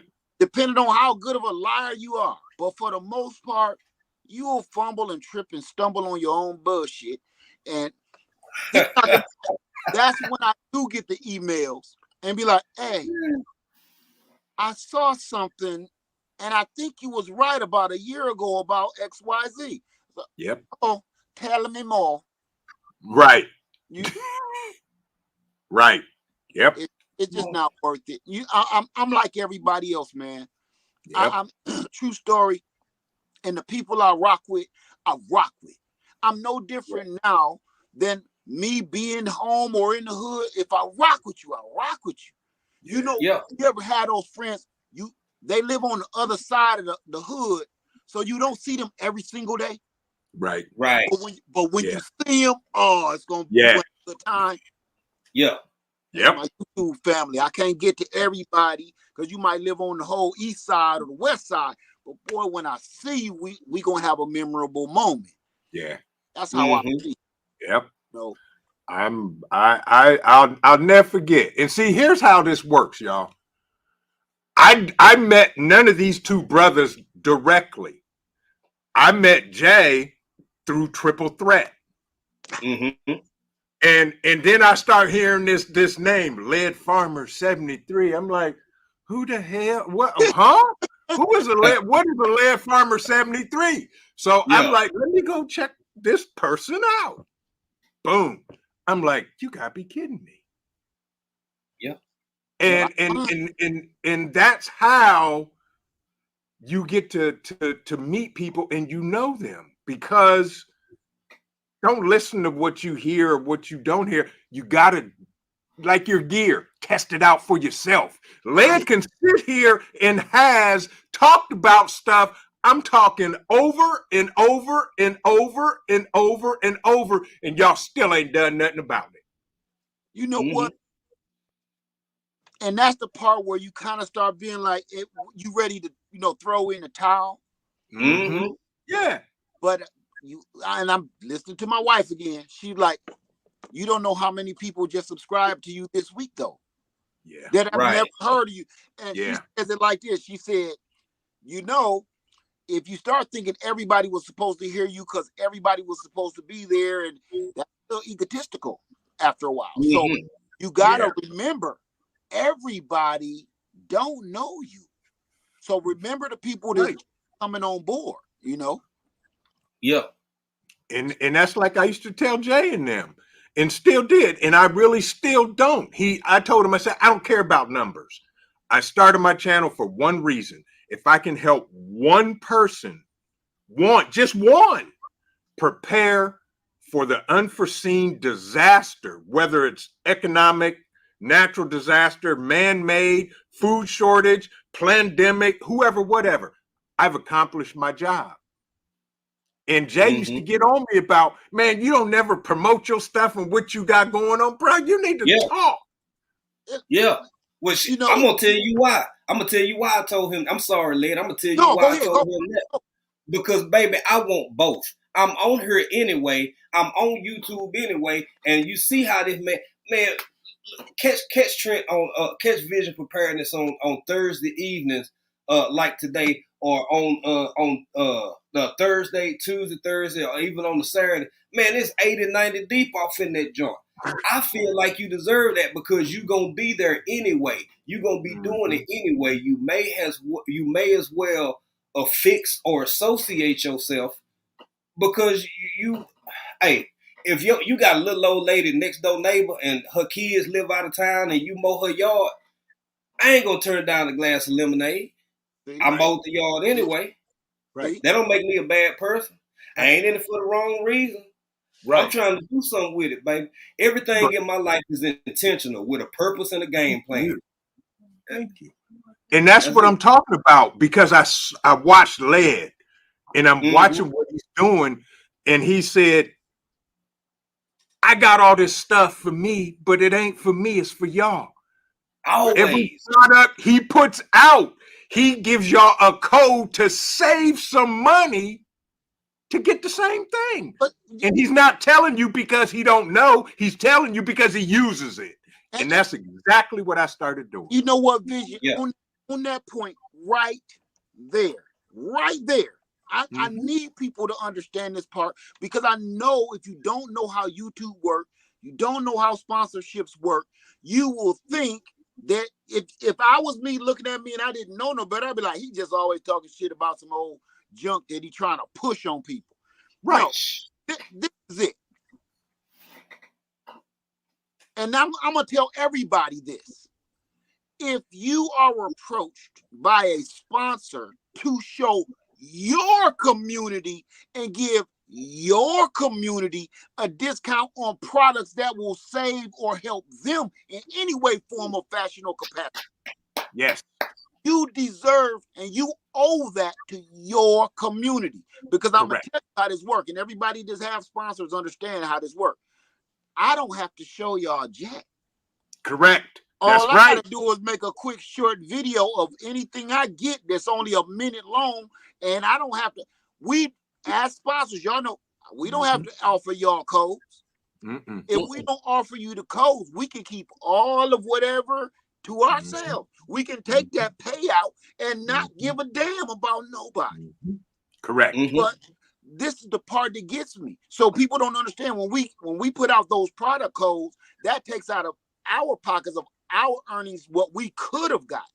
because we Mhm. giving back to the people in the community. Mhm. Here's the problem I have with this. Why is it in our community is we're the only ones being ridiculed for doing this? You go to any other community, they support their brothers and sisters Right. that's Right. helping them out. But us, for some reason, we think he's just trying to get money. No, don't work that way. Nope. It It don't doesn't. work that way. It don't. When keeping it real goes wrong, it's a Every- mentality issue. Everybody want to keep it so real and so thugger and all of this and that. It's for one, it's almost shamefully an abnormal event to see people of our hue and complexion to talk about generators, to talk about nutrient survival, to talk about coffee, to talk about MREs and all of that stuff, because everybody's so caught up in Birkin bag and going to Roof Chris. Hell, it ain't even a Roof Chris in your state. You heard that on B. I ain't gonna say which channel. You heard that somewhere else. You up here long and hardest HEAA to go to Roof Chris, and the last thing you ate with Lubis, stick with Lubis, because that's what your stomach used to. But you want to have a $500 meal instead of a $500 generator. So you don't understand that what Led dealing with, what I deal with, what other people dealing with.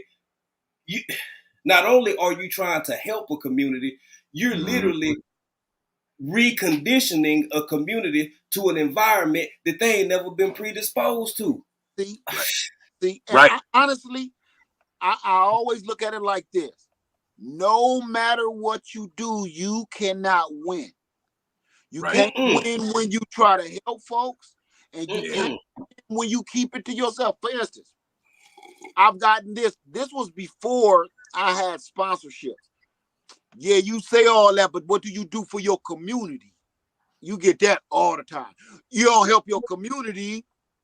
And frankly, that's garbage anyway, because what people want to see, you want to see me help my community all out, like Nino Brown handing out turkeys on the corner Right. with Right. cameras all on me. You know what I Right. mean? Right. You want to see me do a Tic Tac video where I'm giving homeless people $400 for Right. winning that tic tac toe with me. Yeah. Bullshit. Right. That's the garbage. That's Right. the stuff that people like to see. They like to see that kind of act being done. That's not the real. People do that for attention. Mhm. When I help folks and the things I do, ain't nobody else's business between me and another person, another human being. Right. That's right. Ain't nobody Right. got no nothing. You know, Nope. and that's what it's supposed to be about. Right. Exactly. That. I If didn't you mean to try to cut you help off. if you try to help your community, they say you ain't doing enough. Mhm. Or if you don't help him at all, and you like, I'm keeping it to myself, he don't help his community. No matter what you do, you can't win. Yeah. Prime example. I saw this product on another platform, and I was like, there's no way in God's green earth that this is what it's claiming to be. So I spent my money and bought it. Okay?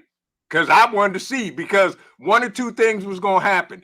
Either this was going to be an epic fail, or I just discovered the best secret on the planet and I'm getting ready to buy it all. And if y'all don't know what I'm talking about, go check out the channel I did. And I put up I put up a video said, ballistic vest or bust. I wrapped that vest around a tree. I had my Glock Waller with a steel and a hollow tip.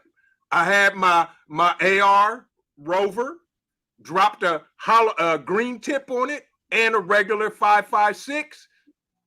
That thing had holes in it, ricocheted, 5.56 went through it. I said, this is a total fake. They're going to get somebody killed trying to have this product be what they're saying it is.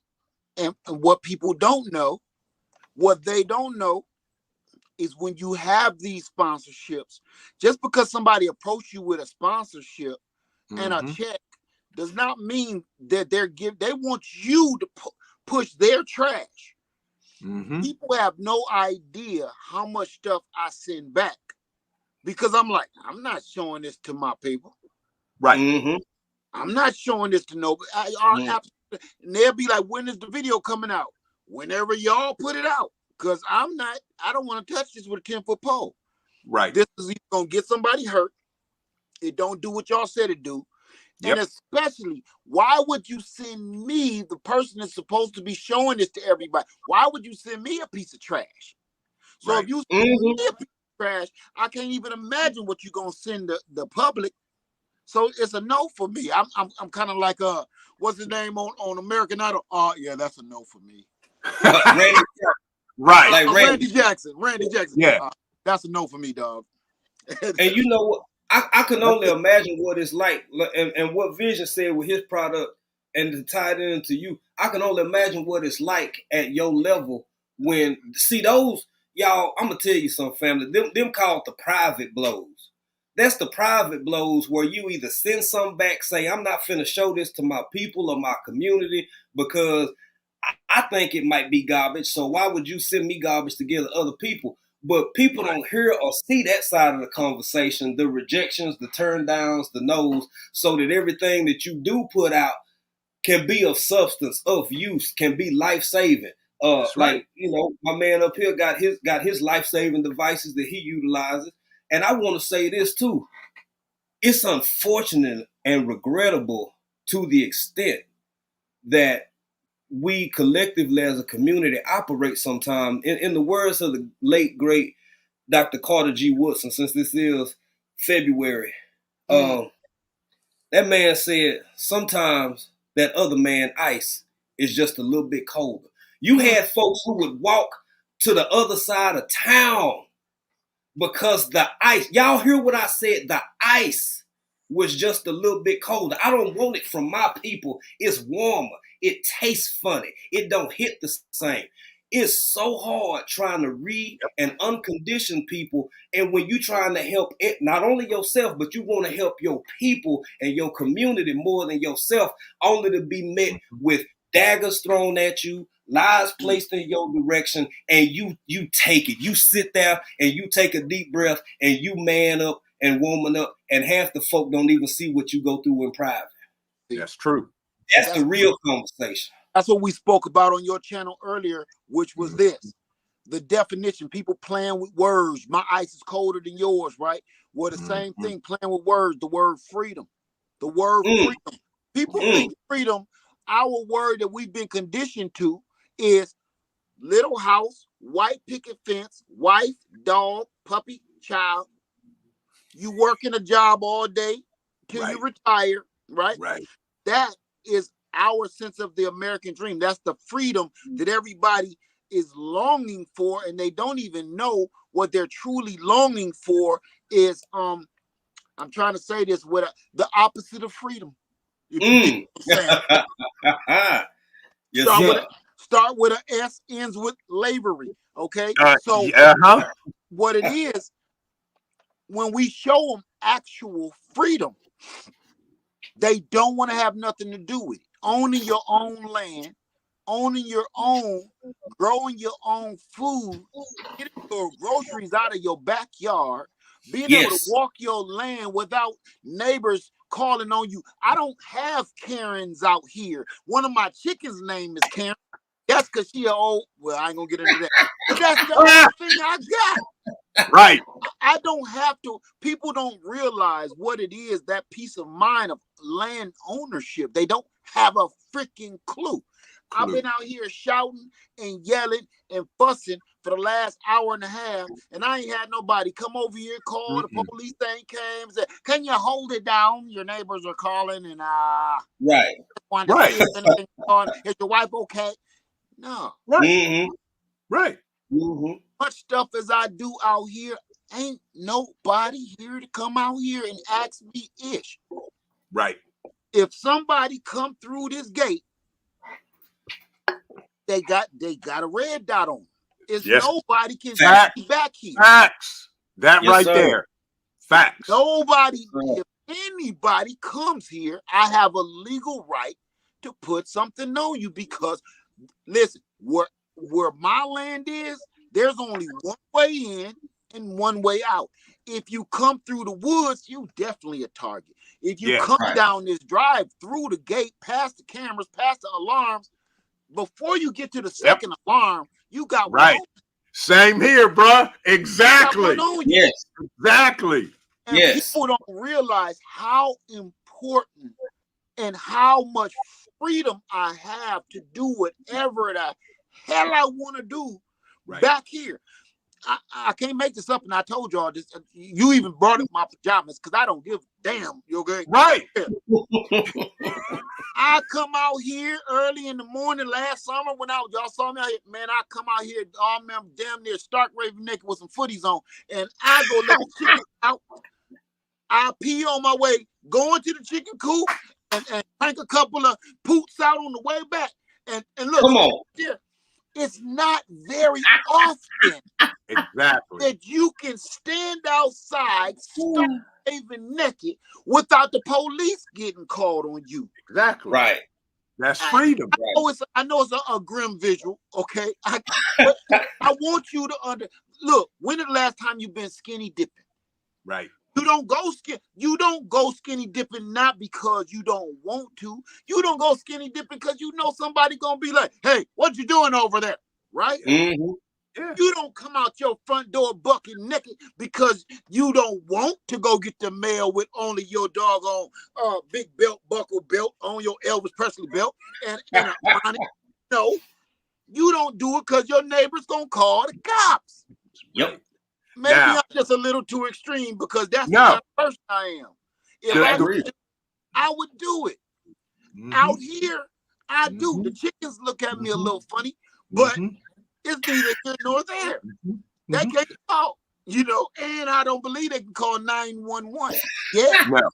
Right. The one thing you just said, that 98% of the people in the chat, they didn't hear, it didn't register. When you said by the time they get to the second driveway alarm, bruh, see, that's same here. yeah, I not when you come in, I know you're there. And if you get to the second one, you too close. right. So you're Yeah. gonna get lined up and sighted up before you hit the Hey, second driveway alarm. Look, I kid you not. I can't show y'all because that's my security situation. But when I hear the first one, I'm like, that could be a fox, coyote, or a creature, Right, deer, whatever. exactly. Exactly. The second one coming right after the first one, Now- I'm getting up and I'm Yep. Yeah. if I hear the third one, then the camera goes off and you already spotted by now. Yeah. I already And see, see that's- you, what you doing. I know everything about you and everything before you Yep. get Same. anywhere close to where I'm Exactly. sitting right now. Exactly what I do. When the first one goes off, my 100-pound, 10-month-old puppy runs to the window See, and just sits there. He don't say a word. If he hears the second one, he starts barking. See, now I know it ain't for everybody. What we talking about right now is country living. Yes. wait, My neighbor. Oh, wait, go ahead. I gotta stop you and change you on that word because that might throw people off. Freedom. We're talking about freedom. Yeah, you And go. the word country living. Yes. Freedom. Let's make sure we make Yes. sure we make people understand country living, Mm-hmm. freedom. Freedom. Mhm. Yes, absolutely. So last night, speaking of freedom, the dog, we got this old crazy dog. She done traped off miles, whatever. Man, a neighbor, our closest had to get in a vehicle and drive over here to say, y'all come get the dog. She over here being rowdy and stuff. Come get the dog. Could have called, but drove over. Yeah. When you got to drive to your neighbor house, Yeah. That's freedom. That's a little freedom. That's freedom right there. And that's Yeah. if I need to go, y'all ain't seen my daughter pop up because I ain't tell her I was gonna be here. To get to my daughter's house, either I need to put my pack on and walk through the woods, Mm-hmm. or I have to drive a mile to get to her side of the land.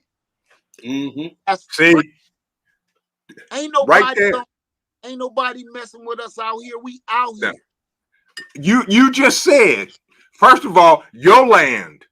Mine. Then you said to get to my daughter's house, still on your On my land, land, you got to drive a mile. a mile away.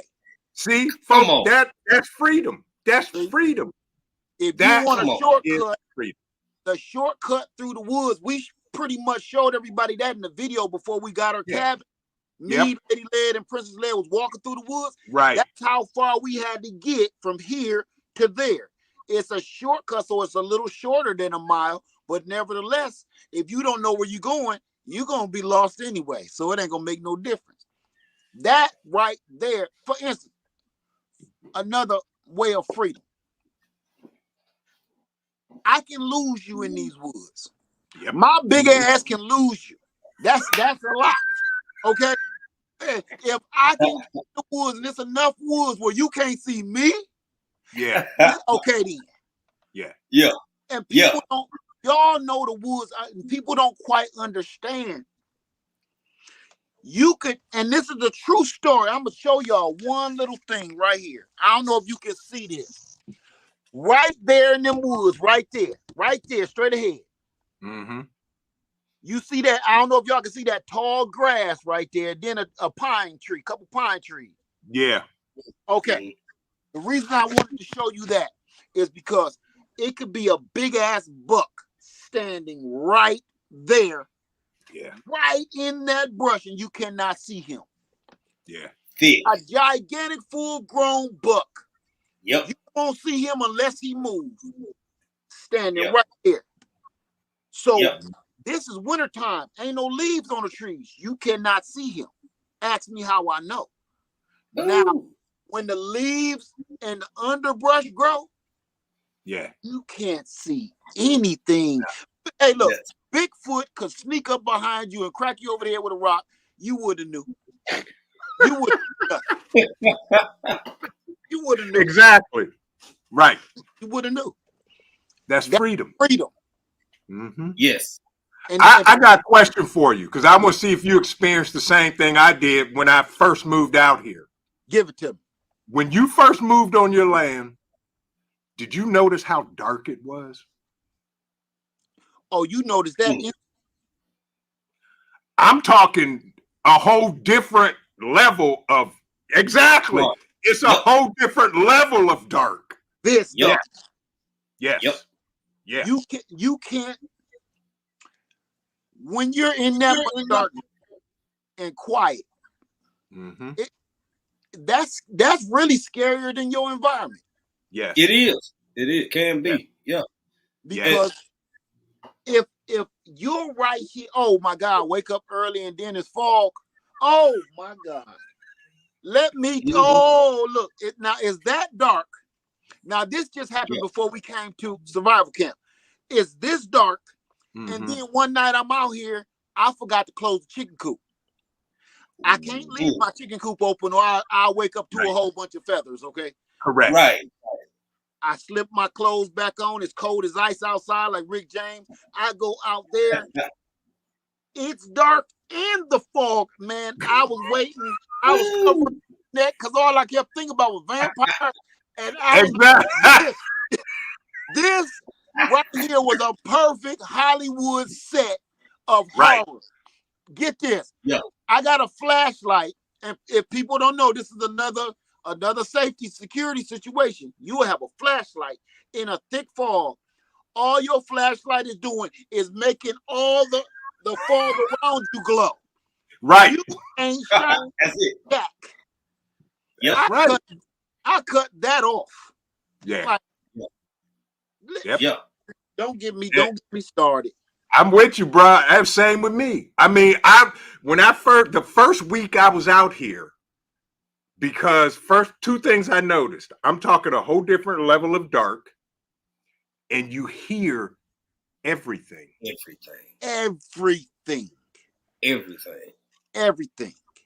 I was walking around here locked and loaded 24/7. While I'm sleeping, I got one on the pillow and I got one on my hip. The first time I heard a car come down the road that was literally a half a mile down the road before it even got to the house, tripped me out. I'm like, what in the blue blazes is that? Right. Yes. And I'm standing there, then all of a sudden you see, I was like, oh, you got to be kidding me. Y'all can hear it. Y'all can hear it on some of my videos. It's literally so quiet, and it's about a half a mile. You hear the car coming, and you just kind of, Yep. Yeah. and then you can hear it way off in the distance. And then once you get back a couple meters, so many meters back off behind where I'm at right now, you can't hear it even to the road. And if you do, the only reason you can hear it is because you heard it, so you know what it is. But Led, Right. you said something about these ducks, because the bucks, we got some people in who might not know what that freedom lifestyle is really like. I think one of the most majestic and delicious animals is a doggone deer. Because you can have a buck. I'm serious. Hey, wait a minute. Wait. Did you just make him sound like Lucky Charms? He's majestically delicious. Exactly. Exactly. Oh my God. I want some backstrap right now. I wish I had some backstrap right now. I'm telling you, for them to be as big as they are, they walk so soft and will stand still for so long. They've been and smelled you, looked at you 20, 30 times, and you just now kind of seeing. And like Led ain't exaggerating. Until they move, until they capture move, your attention, they'll stand completely still for 15, 20 minutes. And you just you 10 meters away from a whole buck. It's crazy. You won't even know. You won't even know.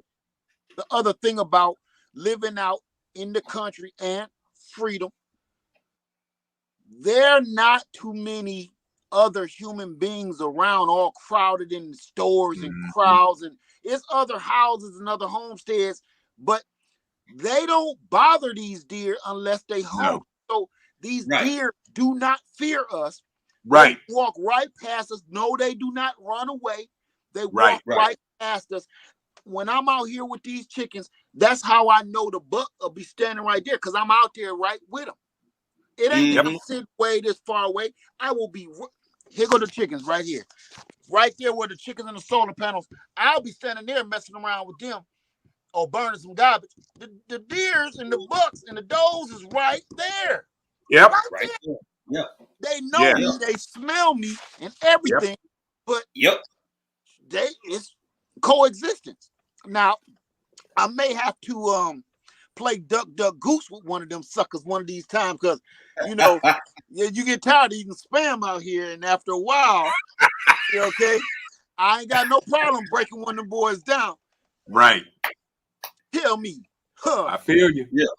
If it comes down to that, that's what's happening. We will be eating. I'll throw his whole external structure into one of these EcoFlow refrigerators.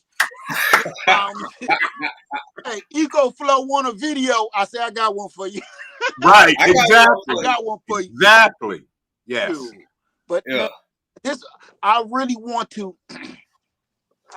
I want to get together, and we're gonna start doing a homestead hustlers, man. Homestead hustlers. Okay. People want to hear the truth about this from our perspective. They know what it looked like from the people on YouTube in Canada and stuff like that. There's no problem with that. But I really want them to get a taste of people that not just look like them, but they know in person. Like you really, you just ain't a face on TV or YouTube. Right. You keep doing this stuff. Right. That will help them. Well, if we're all on a panel, when I can get a computer, we all get on the panel and just let people just ask us questions. Yeah. I'm down for that. You just let me know. I got one other person I want to bring. There's several people I want to bring up, but one right off the rip, because I got questions. I want, and they ask me questions and I don't know. Eco Neighbor. I'm thinking about him. Yep. Eco got some information that I'm not sure. I don't believe none of us got. Right. That tractor, man. Annabelle, yes. I'm with you. That's the first thing I asked him about. People ask me questions about that tractor. I said, man, you got to ask Eco. Look, because I'll be wanting to ask him questions. Yep. Okay. That tractor, man. That tractor tractor. He got something that ooh. I want one. Yeah. I need one. I need one. You got now. What brand of wood splitter do you have? Vision. It's what is it? MTD? Okay. 31 ton Okay. log splitter. Oh, you breaking bones over there with that boy. Yes, it'll cut your finger off quick. See, because you was chopping your wood, I'm studying that thing like, what is the tonnage? Yeah. And it's 31 tons. You were so laid back, and it was splitting that thing like cheese. And here's the beauty of that. The owners I bought the house from, they left that here for me. I don't want to talk to you no more about that. That's some bullshit. Now, don't. Because here, I watched one of your lives and you were talking about the blessings and everything you and Lady did. Bruh, when I bought this, he gave me everything to maintain and take care of this property. He left me steel chainsaws. He left me riding lawnmower, log splitter. He left me everything because they moved to Florida. Oh, yeah. You talking about a blessing. Yes. Yeah. Yeah. He was done. He was done. Yeah. He was done. Total blessing. The only thing I missed by one day, he had a gator and I wanted that. And he said, I wish you'd have told me. I just sold it yesterday. Wow. Man, I want one of them. Right. People don't know what comes. True story. When I bought this land, I think I told everybody. You did. It had so many chainsaws in these piles of junk. Yeah. I actually threw away a Husqvarna because I was gathering up all that junk and I took it to the. Remember, I was doing all that. Yep. Mm-hmm. I threw away 3 kerosene heaters, a Husqvarna, amongst other chainsaws that I didn't think worked. The only reason I threw that Husqvarna away, because I'm like, ain't no way in God's green earth this is going to work. So I piled it up. Yeah. I found that other one out there in that pile, just dicking around. I'm going to pull it, see if it starts. Yeah. Yeah. Right. Yeah. Oh my God. It has fuel in it. Right. Thing have been underground like hieroglyphics. You hear me? And still started. I fired up. To have them look at it. You know what the first thing the dude said? Because I was looking for parts for it. He said, "You want to sell it?" I said, "No." Yeah. Soon as he saw it. Yeah. I said, looking for parts. I'm looking for the cover. I'm trying to change the fuel filter, all this stuff. Yeah, I think we can help you. You want to sell it? Yeah. That tells you right there. Nope. Yep. No. Look, he was a white man, and he had like one of these Santa Claus beards. I seen his cheeks turn beet red. Yeah. Now this was it was still warm outside. Okay. Right. His cheeks turned beet red. You want to sell it? Nope. Right. Then I started watching my back too, because I want to make it out of the door too, you know. Right. Yeah, man. Yeah. But y'all, but what you led are doing, Jay and myself, folks, what y'all don't see off camera is the struggle. Because there is a struggle. There is a struggle. The struggle is real. I'm going to do this. While you talk about the struggle, I need to fix my one struggle right this minute that I've been trying to put off, but I can't take it no more. Keep talking about struggle, please. I feel while I show you my struggle. I'm about to show y'all my struggle bubble right here. Keep talking about it, Vision. Okay.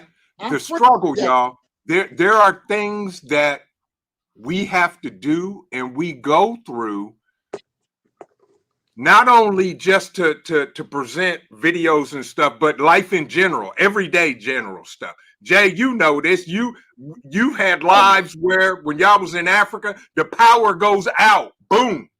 Facts. He going to turn on backup generators and inverters and all of this. Look, you see Lead Farmer right now. There's warmth, heat. He's heating up the camper. Right. You know, Right. we all have struggles because we are literally Ooh. living in freedom in the country. It's just the things. And anybody that has a homestead, you understand that. You know it. Yeah. You know? Yeah. You notice he didn't go turn up the thermostat. Right. He didn't turn up the thermostat. He Right. went and lit the heater. Right. It's almost, it comes, freedom, in the capacity that we discussing it now, comes with work. Freedom comes with you putting in the work and the effort to maintain, sustain, and keep that freedom going. It can be very laborious. If you taking a whole weekend or whatever, splitting wood, whether you splitting it with an axe or whether you got a log splitter or whatever, you collecting, drying, and then storing, so you ain't putting wet wood in your fireplace or chimney or whatever. Right. It takes time and effort and practice, not practice, but time to do that. And another good thing, vision and lead, I'm gonna tell y'all this. I'm not as good at it as y'all are, and I damn sure ain't as good as lead is, because I get frustrated quickly sometimes.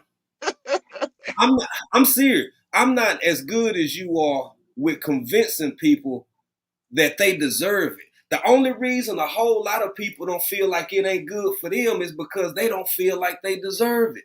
I ain't nobody never had no this or no that. How many lives have you done encouraging people? If your words, not mine, if I can do it, you can do it.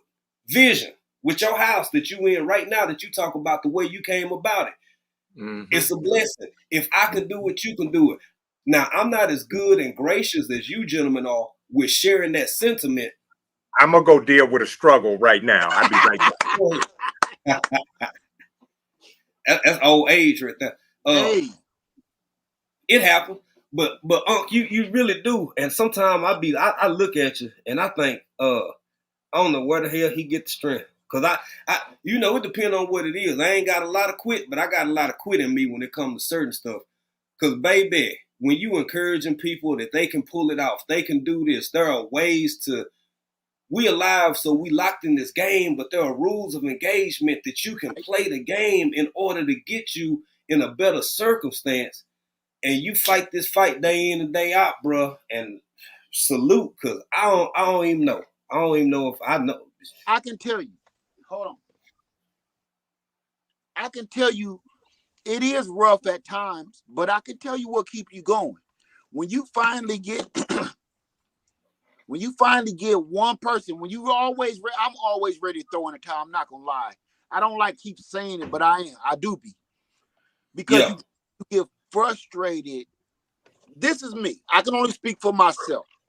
Mm-hmm. I get frustrated when I see people failing at something and I got the answer. Right. If I got the key, I got the solution, and all it takes is a simple phone call, or if I can reach out to you now with the internet, and I'm gonna speak good. Okay, it's a blessing and a curse. But the part about the internet is, man, back in the old days, I would have had to pay money to call long distance to call you to tell you right Texas, right? Yeah. Or right. Yeah. Right. What the internet is, all I gotta do is just click on here and we talk just like this, and I can tell you, bruh, don't do that. That person is dirty. Stay away from that. That's fraudulent, right? Right. Well, what keeps me going is every time I'm ready to throw in the towel, if I have opportunity to help that one person like that, and then they reciprocate it and they come back and say, thank you. You have no idea what you done for my family. You have no idea. One video you think you just bullshitting around, and usually both of y'all can probably understand. There's a lot of people in this chat right now. Oh, T-Nog in the house. All right, New Orleans Garden. How you doing, sister? Hey, Miss Linda. This goes to all content creators. It's usually one of your worst videos that helps the most people. That video where you just want to just make that private. Yep. Yep. That be the video where you get the most emails, the most comments. That one might go viral. Your hair wasn't done. You had a booger in your nose. Your holes in them. Your breath was stinking. Your wife came in and told you live on camera your breath is hot. All of that. That is the video that helped somebody put that tool down that they had pointed at their temple. Mm-hmm. That be the video that helps somebody say, you know what? I think I am going to try and prepare and get some food together. That always is the video, is the one that helps somebody say, well, my husband really don't want me to have a garden and tear up his yard, so I'm going to actually put him in buckets like this gardener told me to do. And that way I can get what I want. My husband got what he wants. Them is always the ones that you get the most responses from. The one that when you was done, all of us as content creators, all of us have done video, and more often than not, it'd be like, you get off, you say, all right, everybody have a good night. Click. What the hell was that? What was it about? I was on a whole subject. I didn't talk about nothing I meant to do. I was here on some. I'll delete that in the morning. Or you come back the next day, 1 billion people watch this video. Like, what? What? Yep. That's what keeps coming back, because you are literally helping people. What I find out at camp, when I have survival camp, I'm going to say 98% of the people that show up at camp are not people I see here on YouTube. It's usually people that you don't even know are watching you. Right. You have no idea. So every time we got a survival camp, I'm going to say 95% of the people that show up, I have to meet them and introduce myself. I never heard of you on YouTube. Say, I don't have a channel, but I'm always listening and watching you. Like, really? Right. Ones, man. They coming back. And if you didn't have these meetups, you would never know. You would have thrown in the towel by now. Right. When you have those meetups, those face-to-face, in-person meetups really solidifies. It's almost like, I hate to put it like this, but it's almost like God telling you you're on the right path. Yes. Because every time you're ready to, like, I had enough of this. Only 3 people watching my video. I ain't made no money in 2 months. What am I doing here? Right. When you meet somebody in person at one of these meetups, you're going to meet all 3 of the people that was watching you. Yes. That's right. That's right. Our job here is to make an impact. After the impact comes the money. But the impact comes first. Everybody on YouTube keep doing it the opposite direction. They want the money first so they can make an impact. It does not work that way. Come on, man. Come on. Your impact, and I'm going to tell you how to start your impact. Your impact is your investment. Yes. When I say investment, for instance, everybody that holds a meeting, I've talked to Black Tropical Homestead, I've talked to Vision Preparedness, and one thing that we can all agree on, for sure. And I talked to Regular Gun Guy. One damn thing we can all agree on. Most of the money comes out of our own pockets.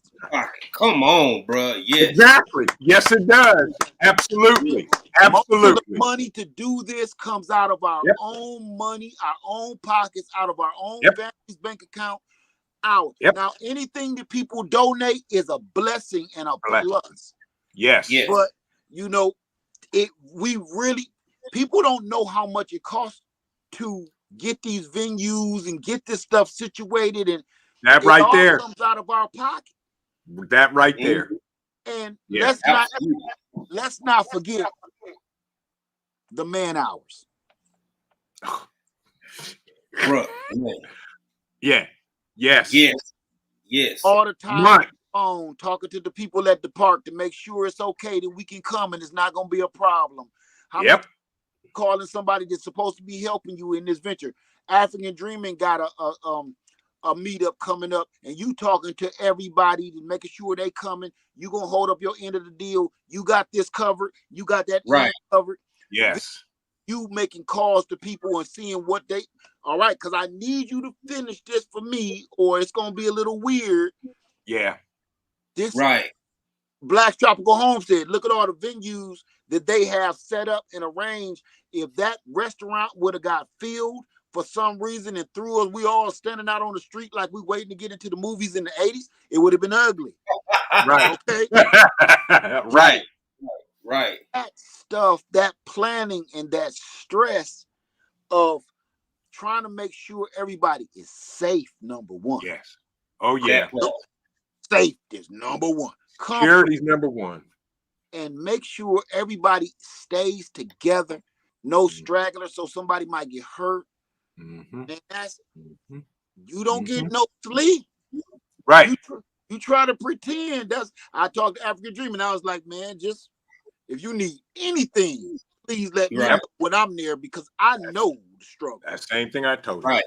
Right. The best idea that came, the COO came to me with a pad and paper and sat down and said, tell me everything that we need to do so I can write it down. Mm-hmm. And I'm looking at her. I said, I knew there was a reason why I did what I did with you, woman. See? She literally had a pad and I was like you, Led. I said, well, I'm going to pack the truck up tonight. So all we got to do is take off in the morning. Bruh, we showed up 3 hours late to the place because your boy was packing the truck. Right. She was walking around with the pad and a pen checking off. You got this? Check. You got this? Check. You got this? No, I'm running around looking for it. Well, I saw you last night carry it down the basement and you put it in the black and yellow bin. Right. Okay. Exactly. Wow. And they had the list. And she said, what did you do with all the lights? And I was like, they are on Freedom Acres. I left the lights. Exactly. I told her we'll just buy some more lights. I'm not driving back out of on the way. Be on the road for 3 hours for no damn lights. Right. And believe it or not, I had to buy lights. Yeah. Stopped at Wally World on the way, picked up some lights. Exactly. Did that too. There you go. Yes. Because that everything that you think is ready, it ain't ready. Everybody keeps talking about how ready they really truly are. For instance, like I told y'all earlier, we had a young lady, she bought I'm going to say this tent came from a very reputable camping store. This ain't Wally World, okay? Okay. Mm-hmm. Very reputable camping store. Okay. Uh-huh. She got it from there. That tent costed her a fortune. She got it up and she came over to our camp and said, Led, you think you know anything about this tent? I said, where you get it from? That camping store. I said, okay, it should be straightforward. She started setting up the frame. So I started looking around.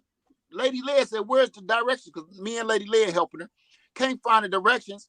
So then we say, well, where's the rest of the bags? You should have some bags with all the pieces that connect all this. She said, this is it. She said, I literally just unzipped it, put it right here. This is it.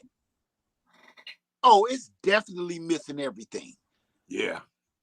Imagine this. You think you good to go because you bought it from a reputable camp store that all they specialize in is camping. Right. Mm-hmm. All the parts in there is missing. Come on, man. If you don't practice your preps, you're going to be looking real goofy in the dark. Exactly. Okay? Exactly. Real. Everybody, it's so simple to cut on a buddy heater. I had 3 buddy heaters that wouldn't act right. 3. 3 buddy heaters that would not act right. All over this one little secret. Remember, what was that, 2 years ago or whatever, I had the buddy heater flex and I just could not get that sucker lit for no reason. Right. There's a trick to that. You gotta turn that propane. There's a safety valve ball in that propane tank. When you shake that tank, you can hear it rattling. Okay. You open that propane tank very slowly,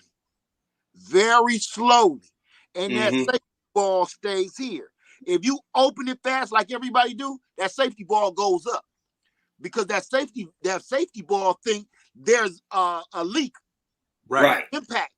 So that goes up and locks it, and now you can't get this buddy heater started no matter what you do. The only way to reset it is to cut the valve back off, take the hose off, and then the ball drop. You can actually hear it drop. Hear it. Then restart it, go really slow, start your buddy heater up, and just slowly get your gas going. I did that 3 times in a row. That night I was out in the middle of the night, and everybody had great equipment. Right. Having great equipment don't mean nothing if you ain't using it right. If you ain't using it right, or if you ain't using it at all. And I'm glad you raised this point about this propane. See, you did a video about refilling tanks probably about two weeks ago about refilling propane, right? You did a great video, but here's the thing, people. Of all the stuff we talking about, the last thing you want to be diddling and fiddling with when you nervous and scared and all this is some doggone propane. On a nice, beautiful, sunny day, the kids sleep or gone or whatever, pull this stuff out and use this stuff, because it's one thing to just have it because your grandson and your nephew or your niece brought you 2 tanks over and you don't even know how to crack the valve or get the little blue plastic cover off. Know what you're doing with this stuff, man. These people, myself included, maybe not to the extent that Vision and Laird Farmer do, y'all, but it is so important to know how to use what you have, because, and here's where it gets dangerous for me. You giving yourself a false sense of security.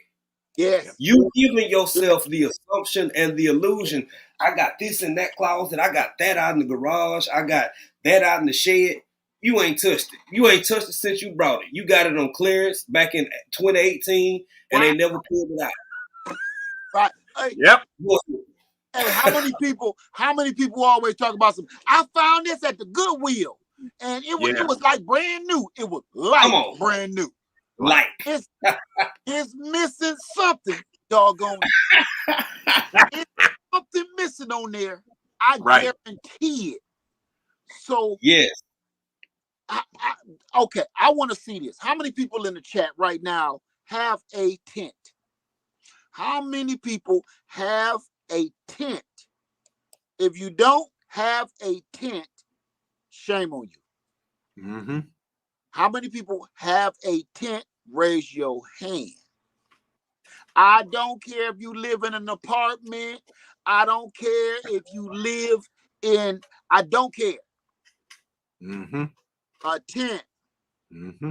Everybody need to be raising their hand. If you ain't got no tent, you better lie and raise your hand anyway, because you about to embarrass yourself. That's right. If this ain't one of the most basic ground level ways of preparation, before everybody go talk about some, I need to go spend $4,000 on all this equipment, you need a damn $24 tent from Walmart. Anybody. That right there. $24 Walmart tent, and fumble around with that. Take it down and put it up about 5 times. Yep. I'm telling you. Yes. If you do not own a tent, go to Walmart. They're $24.99 for, I think it's like a 3-man tent, something like that. Go buy it. You don't necessarily got to use it. Go buy it for an emergency. But I want you to take that tent out of that bag. Soon as you get it, make time, make sure if you got to work, make sure you got a day off. Go out there, you and your husband, your wife, your kids, y'all go out there and help each other put that damn tent up. Take that tent back down, put it away, pull it out again, and keep doing that once a week. Yep. Or once a month. all year. Mm-hmm.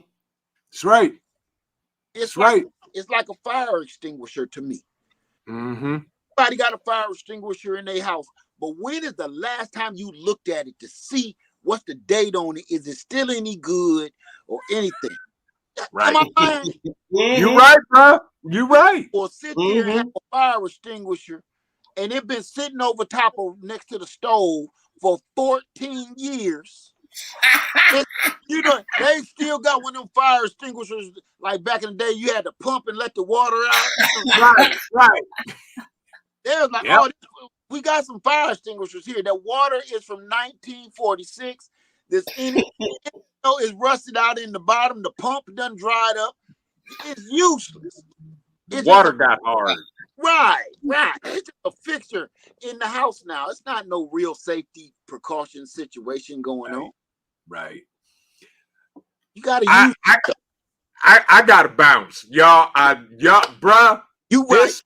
This has been the best.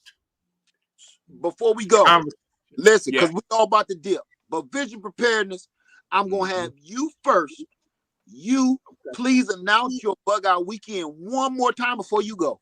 Yep. Bug out weekend is May 16th through the 19th, 2024 in Dayton, Ohio. There'll be details on our website, which is visionpreparedness.org. And registration will be opening up probably in about another 2 weeks. Register. It doesn't cost you a dime, nothing but your time, your effort, your food, and a little bit of gas money. Come learn some stuff or three. Plain and simple. Thank you. There I you go. appreciate y'all. Do me a favor, folks, if you have not. I need y'all to do me 2 favors, and it ain't going to cost you a dime. Number one, if you have not smashed the like button for the OG, this one right here, we have never met in person. But if he calls me and says, hey, man, we got a situation here, I'm like, wheels up in 5. Will you need me to bring? I'm on my way. I ain't got no problem driving to South Carolina, North Carolina, somewhere down there on the East Coast to help this brother out because he's real and will always be real. And just like this youngster down here, now that he back in the States, which I've been trying to get him to come back forever, same for you. If he calls me and says, hey, I need this, I'm there. But folks, I need y'all to do me 2 things. If you haven't smashed the like button, smash the like button. Second of all, share this out. This is vital information coming from some brothers that are living it, not just doing it. They're living it. And this brother here, I can't even say it because he found little old me and shouted me out and made my day. Yeah. I'm a that guy. I'm a youngster on YouTube. Youngster. This is year number 3. Youngster. Look, yeah, man, I thank you. I thank you for hanging out with me and giving the real. Fellas, everybody in the chat, please give it up to these homestead hustlers. They out here really doing the doggone thing. I want to welcome African Dreaming back to the States because he got so much good content. We done chopped it up. This coming soon. Everybody just got to be patient and get some of this knowledge. But what we're going to try to do is all come together as a group. So everybody I'm going to bring all the homesteaders together. I want to talk to everybody on the panel and we're going to chop it up and we're going to share stories. We keep sharing them separately. Right. I think we need to all come together as a group so we can, so everybody can really see. As many eyes on us as we can get on us. That works. Whatever you need, bro. All you gotta do is reach out and ask. I'm there. Period. In the store. I love you, man. Jay, I'll holler at y'all. Have a great evening. Bro. Everybody in the chat, please share this out because there's somebody out there that needs to hear this that's waiting for somebody else other than Pookie and Ray Ray to tell them what they do because Pookie and Ray Ray ain't even doing it. So with that, I love y'all. Take care. All right, my brother. All right, my brother. Yeah. Now this gentleman here, this guy. Oh, he done moved. This guy right here, everybody know and love him and his wife April. Pieces of April. You can go over to her channel and please support our sister. Like I said before, I'm tired of hearing we say we don't support one another, we don't do each other. It's simple. Just go subscribe and hit the like button. His wife ain't asking everybody to come in there. You got to stay in the chat all freaking day and stuff. No, sometimes support is just like the damn video. Subscribe to the people and the content. It's so simple. You know, everybody got this false sense of what support should be, and that's not real. Nobody's busy life in 2024 got time to sit around and watch a Laird Farmer 4-hour video. Sometimes that like and subscribe, that's all that's all you want to support, help a brother out. That's all you need to do to all these content creators sometimes. We know you busy, Now, right. this man here. Yes, sir. They gonna need all of our support. And I'm gonna tell you why. They just got back home. And really, all they have is us. How would you feel to come home to the United States and you've been gone for a long time, some tour of duty, to come home to no open arms? They got family, but we are their family too. Yes, yes. So we got to support our brother and sister in this same struggle that we all in. We talk a mean game about support, but we really don't get in there like we say we do. Our mouth be moving a lot, but on the real, let's support our brother and sister in the game. They back home, and as long as we got them, we need to show them some love. Now I want you to do me one solid before we go, Jay. Tell them about the craw. I keep talking about crawfish. Crawfish. I get fish and crawdad mixed up. Crawdad kickback. Please tell them all about that coming up. I will, Uncle. I thank you for the plug. I thank you for just being everything and who you are, which is why I want to say this to the audience before we get out of here. You see so Vision just left.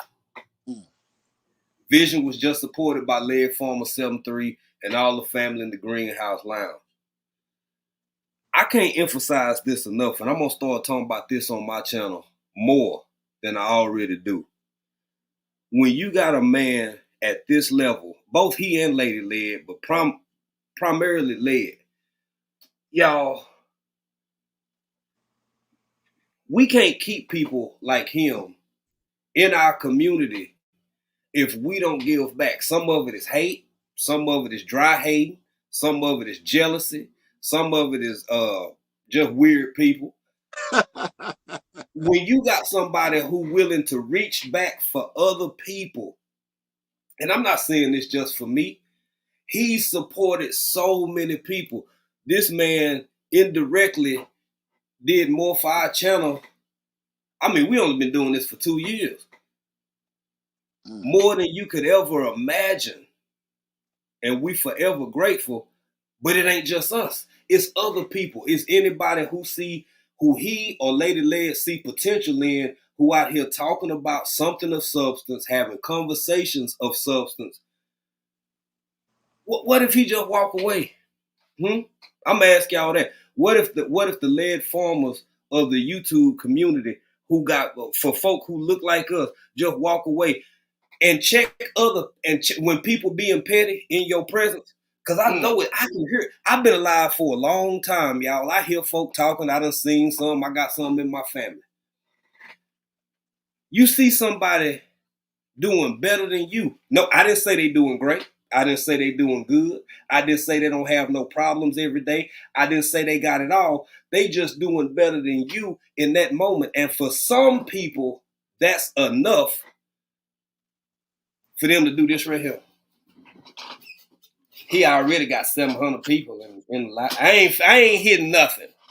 I ain't finna hit no thumbs up. I'm not finna share the live out. I'm not finna support him the same way I see him supporting this person and that one over there. Sometimes if you catch him just right, Led Farmer being some of these lives ain't got about 5 or 6 people in the chat. Mm. Find my email and call, write me and tell me where I lied at. Mm. Sometimes you can catch him, it ain't but 20 or 30 people. Ain't nobody done been too big. Ain't nobody done been too good. And then I'm gonna give y'all the real kicker. Now check this part out. This is probably the most humbling part to me. I'm still gonna get to my plug. Give me a minute. Take your time, man. Take your time. Now, how much dedication to what he really doing to believe in the community and the people? Because when you at his status, come on, y'all, at a certain point, this is a business. To stick your neck out, giving people a chance, and you don't know what they gonna do with it.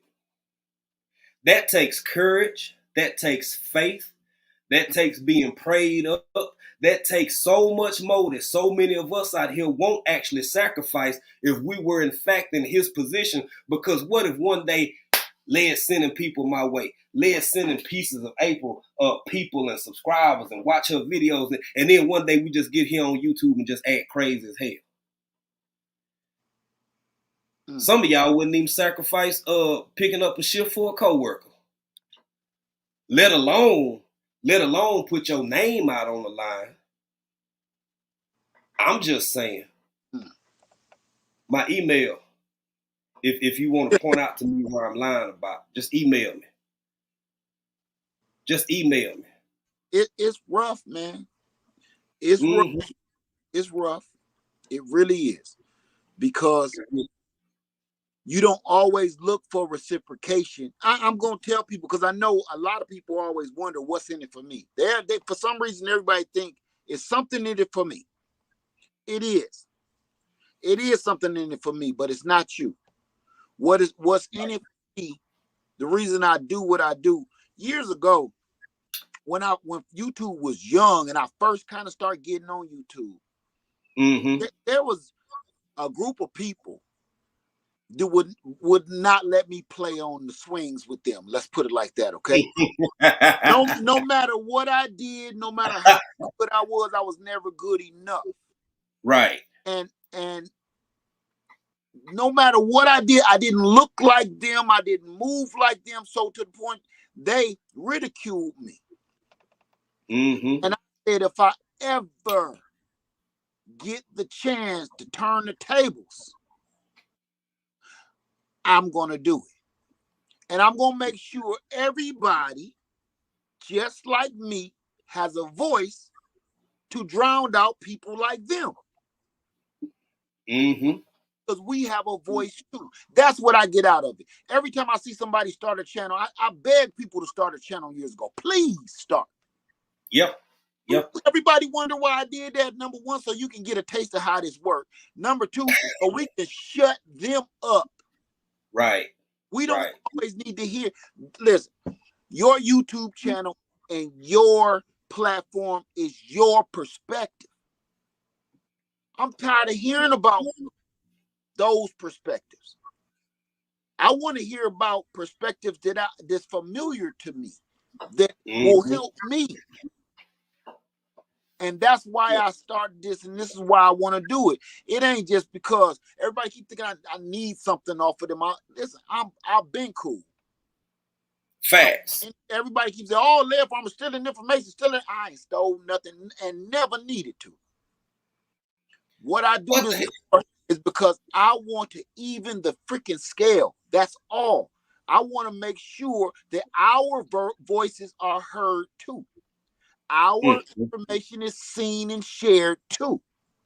Because for a long time on YouTube, it was just a certain group of folks. We was getting information from them and them only. Nobody looked like me. And now everybody think that it's a crab in the barrel thing. It really ain't. It's just, man, just put your information out. I don't want nothing from nobody. I truly don't, because I've been okay. Yeah. No, just that's it. That's it. You know, You they, they, just keep being you, keep being you, keep grinding, keep pushing. And I hope that if I'm ever blessed enough and fortunate enough to reach the level of engagement that you've had with this app, that I can remain as humble, as eager to reach back for my people and help, because I got a long way to go here. I'm really trying to get y'all to understand. This man been rocking with us for a long time, and we ain't even at over 3. And he talk and treat us like we at 30 or 300, whatever. You need people like that in your life. And unless you want to come down here and get some fat wood off of some of these pine trees, I ain't got a damn thing to give lead for them. It's poor folk in the world. I'm one of them. It just is what it is. You ain't never asked for nothing. The only thing you've ever asked of me, since I was so in the moment and said, "Oh wow, you came over. I can't believe you here." And then we shot up 100 and some subscribers. The only thing you and Lady Led asked was, do that for somebody else when you can. That's the only request you had. Too easy. Too easy. too Too simple. easy. But see, Yeah. people, when they look at those numbers, they think I'm something that I'm not. And that's the misconception I don't want people to think. I'm a normal dude. And really, God is my witness. I just want to see people win. I want to see people eat. I want to see people win. I really want to, I don't know if I should say this. Say it. I kind of want to break the system. I want to throw a freaking crowbar in the gears of this machine. Mm-hmm.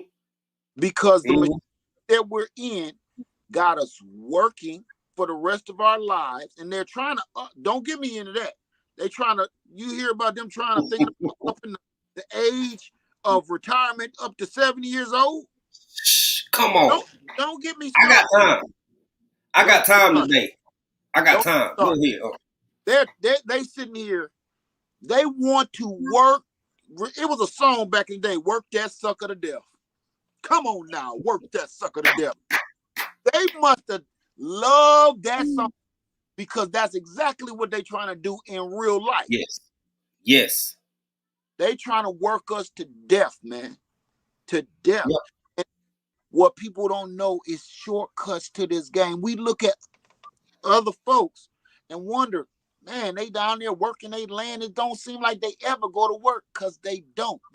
They live their job, working their land, growing their own food. One time or another, they took their money out that 401k, went off and bought them about 10, 15 acres, and then go back into that city. Everything they produce and everything they do now, they make sure they do it themselves. They became producers, not consumers. And then we look at them and think, damn, they sure got it good. Yeah, that's because, they treat them better. No. Sometimes it's your fault. It's the decisions we all make in life. Like, if you got $400, what you about to do with it? That's smart. That's when you got to start thinking, am I going to buy a purse? Or I'm going to put it in the bank? Or I'm going to invest in some gardening supplies? Or a backhoe? Or a tiller? Those are the decisions that go through your mind when you're trying to break yourself free from the system. I got on some Crocs. I got on Crocs. And I got them for about $15. They was on a clearance on Amazon. It was $5 more, I wouldn't have touched them. Right. The reason why is because my money focuses on, I want a tractor, a tiller, a backhoe, a shovel, a pond, a cabin. I want stuff where I ain't gotta have nothing to do with that system that they built out there that's gonna grind me up and spit me out. Come on. I've been in that, and I don't want to go back in it, man. And people don't realize it's a secret to how to get out of it. people just don't want to do it.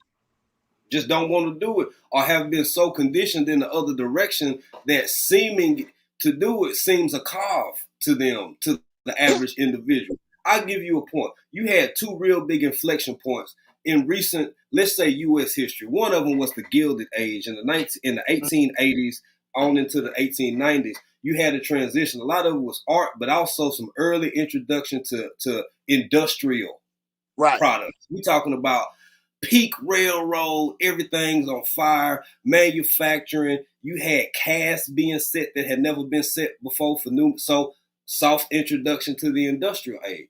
Right. Then you had whatchamacallit, another big revolutionary industrial age, right?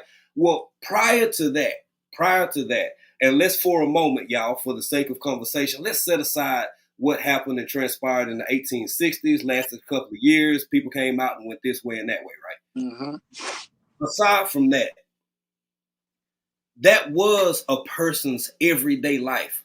Before you had massive and major industry to go clock into and out of, all this labor, getting the salt and the meat, going fishing, canning and jarring, that wasn't for content creation. That wasn't for this or for that. That was for you to serve. Was that me? Nope. That was you. Somebody We've been talking about the internet. Led, was that you or was that me? I think Led. It was probably anybody in the chat. Can y'all? You good now? Okay. I don't know if that's Led or if that's me. Is that me, y'all? Can y'all hear me? I can hear you. Okay, I can hear you. I can hear you. Yeah, you're fine. Okay. I saw a little twist. First time I've seen one in a while since the thing. So I'm like, okay. You getting spoiled now. You glitch now. You get nervous, man. It's the bomb, but it ain't perfect. Yeah. Let know what's going on. I'm gonna catch y'all up on it later. But I was saying all that to say this is what people's lives look like prior to two big industrial revolutions. People lived and did all this laborious work because it was for your survival, for your day-to-day existence. And we've strayed so far from that as a culture and as a society. I think inadvertently I don't see it as a regression. I see it as a progression back to something that was beneficial in the first place. And so hopefully after a few more things transpire, we can pick up and adapt and understand the freedom of living on our own land, working for ourselves to the extent that we always have food, clean water, clothing, so on and so forth, and still, if need be able to indulge in industry for the sake of education and so on and so forth. But at the end of the day, you can leave my country self right here in East Texas and let me be as happy as I want to be. Amen. I got a feeling we've lost touch with reality so far that to hear us talk about stuff like this is utterly ridiculous. Mm-hmm. What we're talking about right now in a normal average societal setting, for us to be talking about going to get this buck for dinner, out here in the wood, I just started a kerosene heater so I can get some warmth and some heat. Being out here in the middle of nowhere, man, it sounds utterly ridiculous to people. Imagine, I want to put everybody head here for a second. Hey, Pieces of April, how you doing, sister? I want to put y'all in this perspective real quick. Just imagine the conversation that we're all having right now. Nobody that owns a Lamborghini right this very minute want to hear anything we have to say. Facts. Facts. I think I'm pretty much on point. Anybody that owns a Lamborghini doesn't care about a word we just said all this time. Everything we just said sounds ridiculously foreign to them. Yep. So You can't change everybody from the system. Those are people that's going to get caught up in the system because they depend solely and wholly on that system, on that machine, to the point, if anything, this system is a game of Jenga. Remember that game, Pickup Sticks? Is that if one, we are in such a delicate position right now, and I'm not gonna go down that alley, but we are in such a delicate position right now that if one thing, you pull out one of them Jenga blocks, just one of them pickup sticks, just one, and this whole thing go falling down. This system now is a house of cards. I was looking at a news report from my hometown the other day. They were talking about the infrastructure of the plumbing system, the waterways and the sewage and the drainage. Yeah. This man said Toledo, Ohio. Y'all can go Google this if you want to, and I might my dates might be off, but go Google it and look it up. The sewage system and the waterways in Toledo, Ohio, the last time anybody even looked at them suckers was 1896 or something like that. 1800. Come on. So people are still using into 2024 your waste, your rainwater, and all of the things that make everything work has not been updated in over 100, if not damn near 200 years. Facts. This is where you get your water from. This is where your waste is going. This is what's going into your riverways. This technology, we're still using technology from horse and buggy days. Come on. They look, the waterways in Toledo, Ohio is a stone skip away from an aqueduct. Okay? This man said the linings inside of these waterways is so old that they basically crumble on impact of touching it, just touching it. You mean to tell me this is okay and we're safe? What if that's not nothing to you? It is one thing, and it's a lesson that they will run this place into the ground and they won't fix anything until it kills people. A lot of people first, okay? Now they won't replace or fix anything until a lot of people die. Bridges, I got a bridge in town. They just keep patching a bridge. How do you patch a damn bridge? If the concrete come out the bridge, man, tear this sucker down. Rebuild this. I was underneath a bridge fishing years back, and having been a welder in my life, I'm gonna tell you something. I wasn't scared of going fishing. I was scared of what I was looking at underneath this bridge that we all, my family, wife, mama, them, everybody, drive over all the time. Baby, all it took was a 18-wheeler that's a little bit too heavy. Right. Come on. I sit on this one same bridge to give me the willies, to the point I'd rather go all the way around my city to go over this one bridge, right? If you catch the red light after work traffic and you stuck on that bridge, you feel the bridge doing this. It's bankhead bouncing. You own it though, okay? I'm sitting here like, I just get off. However, I don't care what. I get back on the damn expressway just to get off of this. Because every time I'm stuck on that bridge, I'll be saying to myself, I've seen this movie before. Okay. And my character ain't going to make it out alive. Let me just get off this bridge. Every time. And one is missing, it got potholes. How do you have a pothole on a bridge? Somebody please inform me. Make it make sense. Please. Make that make sense. A pothole that'll knock the shocks off your Chevy. A pothole on the bridge. That's Bullshit. Okay? Facts. But Facts. we all see this is the life we live. And I'm going to be honest with you. I truly don't want no parts of it anymore. I just don't. And I know what I'm doing and some of us homesteaders are doing is extreme and seemingly impractical.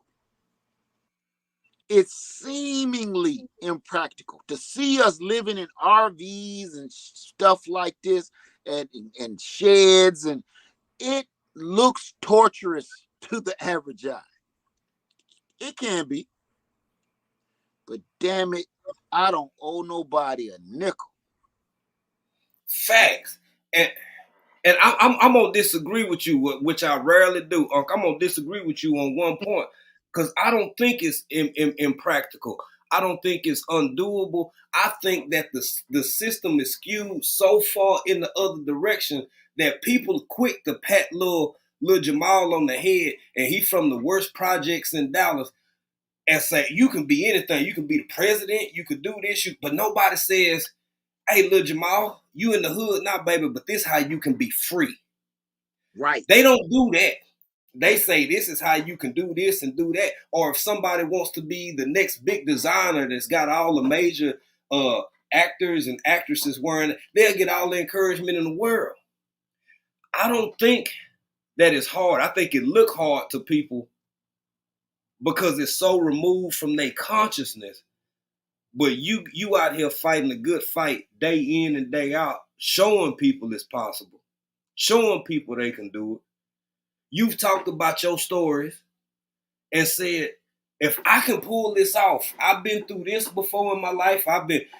You work like a Jamaican. You done had 43,000 jobs. Yeah. Job. Hey, you can't think of a license that Led ain't got. You can't think of anywhere this man ain't worked or did at some point in his life. So he's saying if he can do it, you can do it too. I think that everything is so bizarro world right now. It's only going to be conversations like this and people doing what you're doing to help normalize. You remember a few years ago, everything, can we normalize this? Can we normalize that?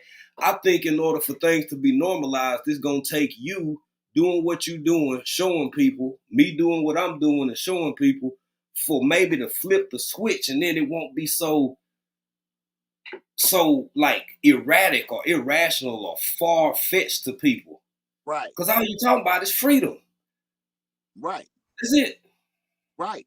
And see, once you start getting a little older and you start working a little harder and stuff like that, this is how I started. I can't speak for everybody. I can only speak for me and my experiences. Mm-hmm. This is how I started seeing the system. Everybody thought my brother was the crazy one. Then they start realizing, no, it ain't him. It's the other one. You. Because I started being rebellious because I started looking at I guess people call it the Matrix. I started seeing the truth.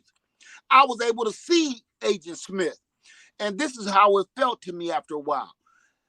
No matter how much of a promotion I got, no matter what job I had, no matter how much of a promotion, no matter what level that I was raised up to, now I'm at tier 2 instead of tier 1, no matter whether I'm a store manager or I'm a floor manager, no matter where I moved up the ladder in every freaking job, no matter how much money I made more on every job, one thing stayed the same.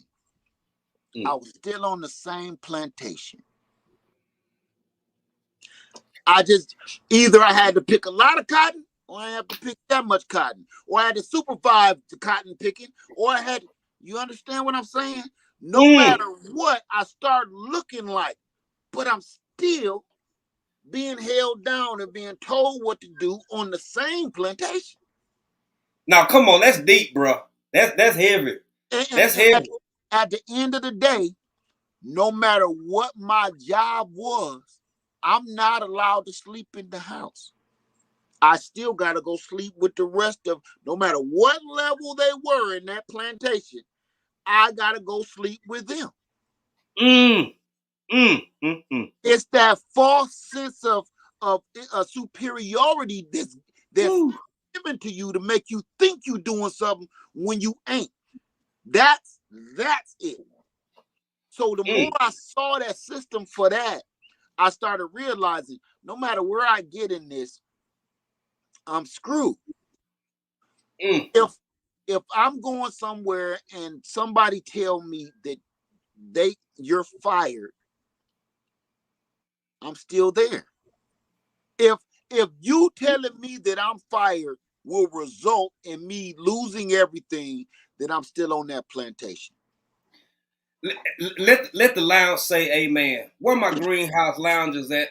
Let the lounge say amen. That is the separation and the disconnectivity of being free, pursuing freedom, or thinking you have arrived.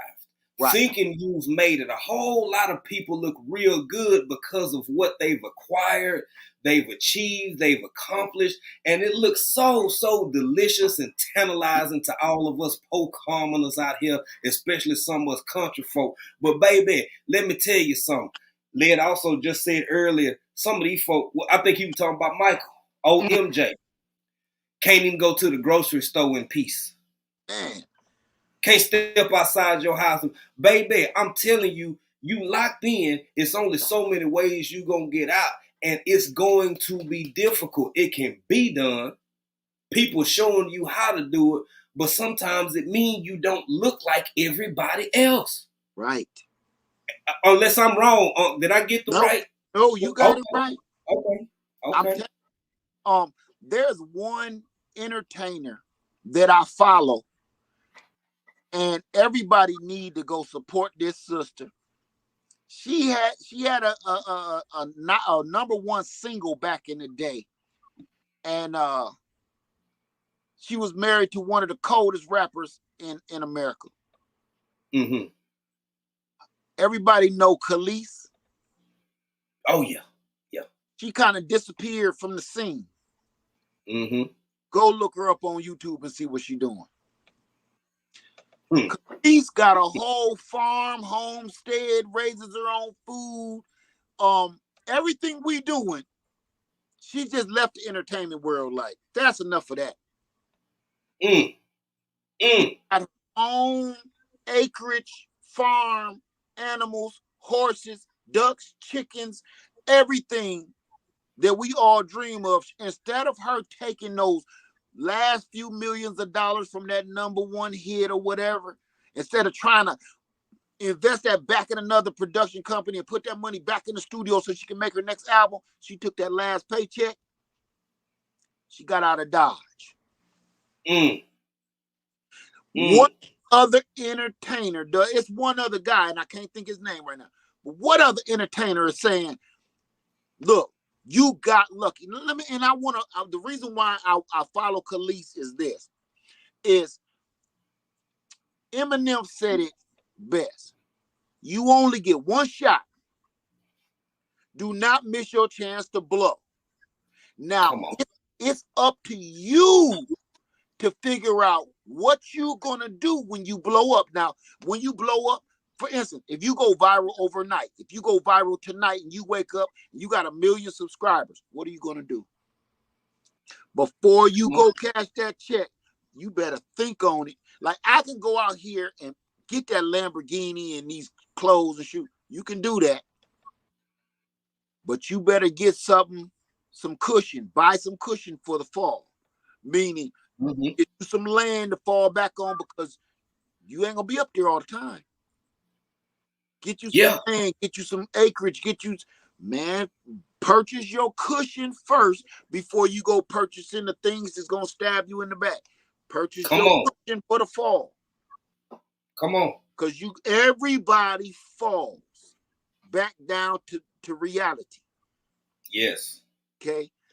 But man, that's the life we should all be thinking of. When it's time, when it get to the point you finally get, like you just said, people gonna have their pinky out next month. Come on. Tax check coming. Everybody gonna be thinking that they stuff don't stink. Right. Okay. When those couple years ago when those checks start coming out. Them Yeah. they was giving everybody the check. All I saw was TVs. All I seen was TVs and Jordans. TVs and couldn't tell nobody nothing. Yeah. Couldn't tell nobody nothing. You could have a 3-month-old baby. Even the 3-month-old baby got on Jordans, and instead of him having a whole screen TV, you bought a 3-month-old baby an iPad. I just was shaking my head. Take that money. When you get a lick like that, invest it. Buy it. Yes. Buy yes. it. And then the crazy thing is February and March sometimes be just peak ballerism. And then by April 15th, you borrowing $20 worth of gas from your cousin. Look here. That's a true story. I'm gonna tell you another thing that you will see. You will see this true story too. After first, that pinky gonna come out, and what you gonna see is you're gonna see a lot of Chevy Tahoes, and you're gonna see a lot of Chevy Impalas get lifted up and sit them 33s under them, right? For about 2 months. By the time June hit, everybody's car is still gonna be up in the air, and they're gonna have them normal little old wheels, regular wheels on. The car about to tip over and everything. They ran out. They went to rent to roll some rims. What is called rent and roll.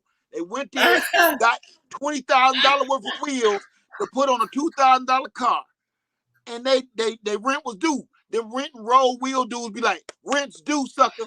Rent is due.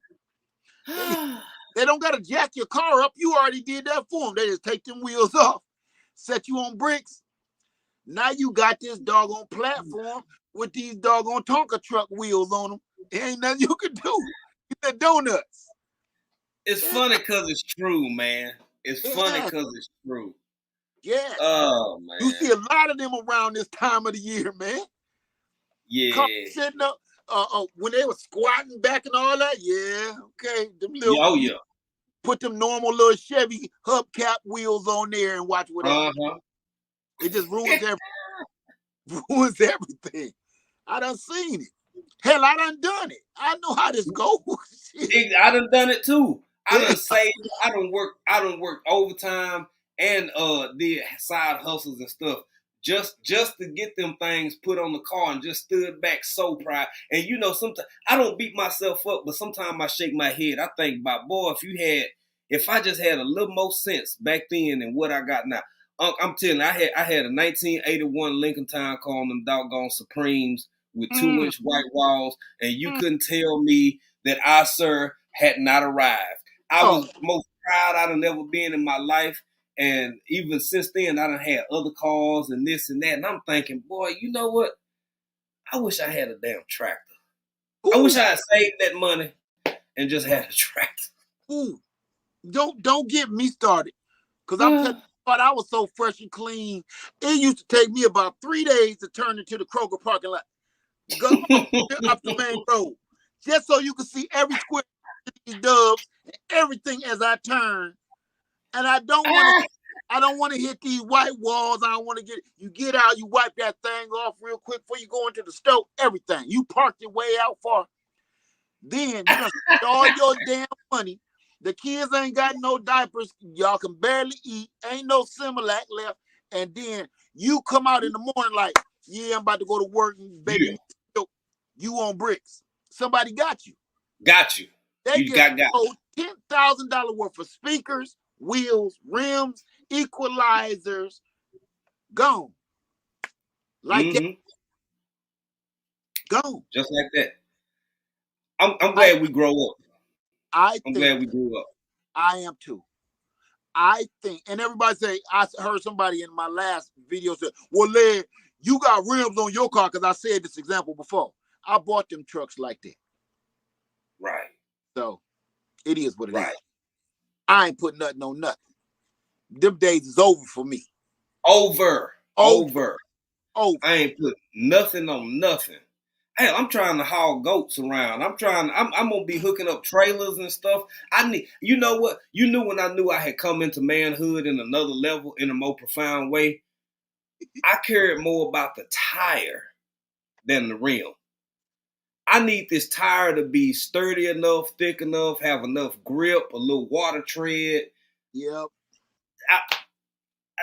Here I am, baby. Here I am. That's me. That's me. And I think my oldest boy is a little crazy because them 12s was beating his brains in. I had them 12 behind that baby seat beating him. I'm telling you. And I said, you know, maybe it was me that did something to him. You know, he ain't right. Boy, I had them damn 12s and 15s behind his back, and he couldn't drink his milk right. It was all over his face. Brrr, brrr, brrr. I'm looking, what's wrong with you? But I'm glad we grew up. And Yes. I'm gonna tell you this, and this goes for everybody. We've all wasted a lot of Yes. in our days. Mm-hmm. My question to everybody is, when are you gonna stop that shit though? Right. Ain't nothing Right. wrong. We all did it. We all wasted tons of money on dumb stuff when we was younger, in our younger days. Even last week, some of us. But the question I'm asking you is, when does that shit stop? Facts. And you start thinking on your future, like, yo, when we was at this true story, Be right back, bro. camp, I failed. I was on this scooter, one of them Varla scooters I did a video on a while back. And I got into some soft sand. I was trying not to hit this baby. It was a baby in the street. For some reason, I could never find their parents. And I swerved so I didn't hit the baby. And I hit a pile of sand. And with me, I'm thinking this Varla scooter, these are some bad boys. I can ride and drive over anything. I drive through this sand. And the wheel went straight in like quicksand. I forgot it had rain that night at camp. So I tumbled over the handlebars of this damn scooter like a sack of grapes. I don't know if y'all ever tried to reach for some grapes in the grocery store and they hit the ground and all the grapes spill out the bag, and like you just kind of you just walk away and you can't clean this up. It's grapes all the way down the produce section, right? They over by the cookies, they over there by the broccoli. Grapes is everywhere. The bag is on. You just kind of walk away, clean up and down. I fell in this sand like a gigantic baby. That's how I felt inside. Like, yeah, my childhood. I bruised my childhood, and I ain't been a child in 50 years. I fell so hard that I bruised my childhood. I have not had not even in a real fist fight, I haven't had a scrape on my face in probably 30 years. I got a scrape on my forehead because my head, when I did this flip, it was like one of them Hong Kong Fooey flips when I flipped. I saw myself doing it. And my head landed in the sand and then went down the spine of my nose. And I had, this the worst part, I had on a orange camouflage winter hat. I get up, it's bright orange. All of this is dirt. I got on contacts. I got sand in my eye. This the worst part. The forest ranger was right there. And I mean, the park ranger, he jumps out of his little pickup truck. Are you okay, buddy? Man, go on, man. Go on. I'm good. I'm good. Leave me alone. You sure? I can call somebody. Man, leave me alone. All right? It's my pride, Bruce. Go on. Before people start looking, right?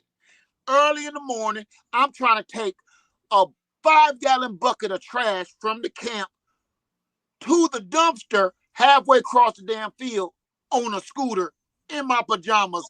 Ain't got no drawers on. I ain't got to say no more. I'm doing this bullshit, and now I come back eating dirt.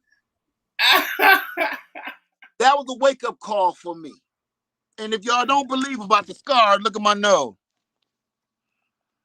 My forehead, I It's kind of real. got some Wolverine going on, so I'm getting well. Yeah, it's real. Yes. It's real. That was a wake-up call for me.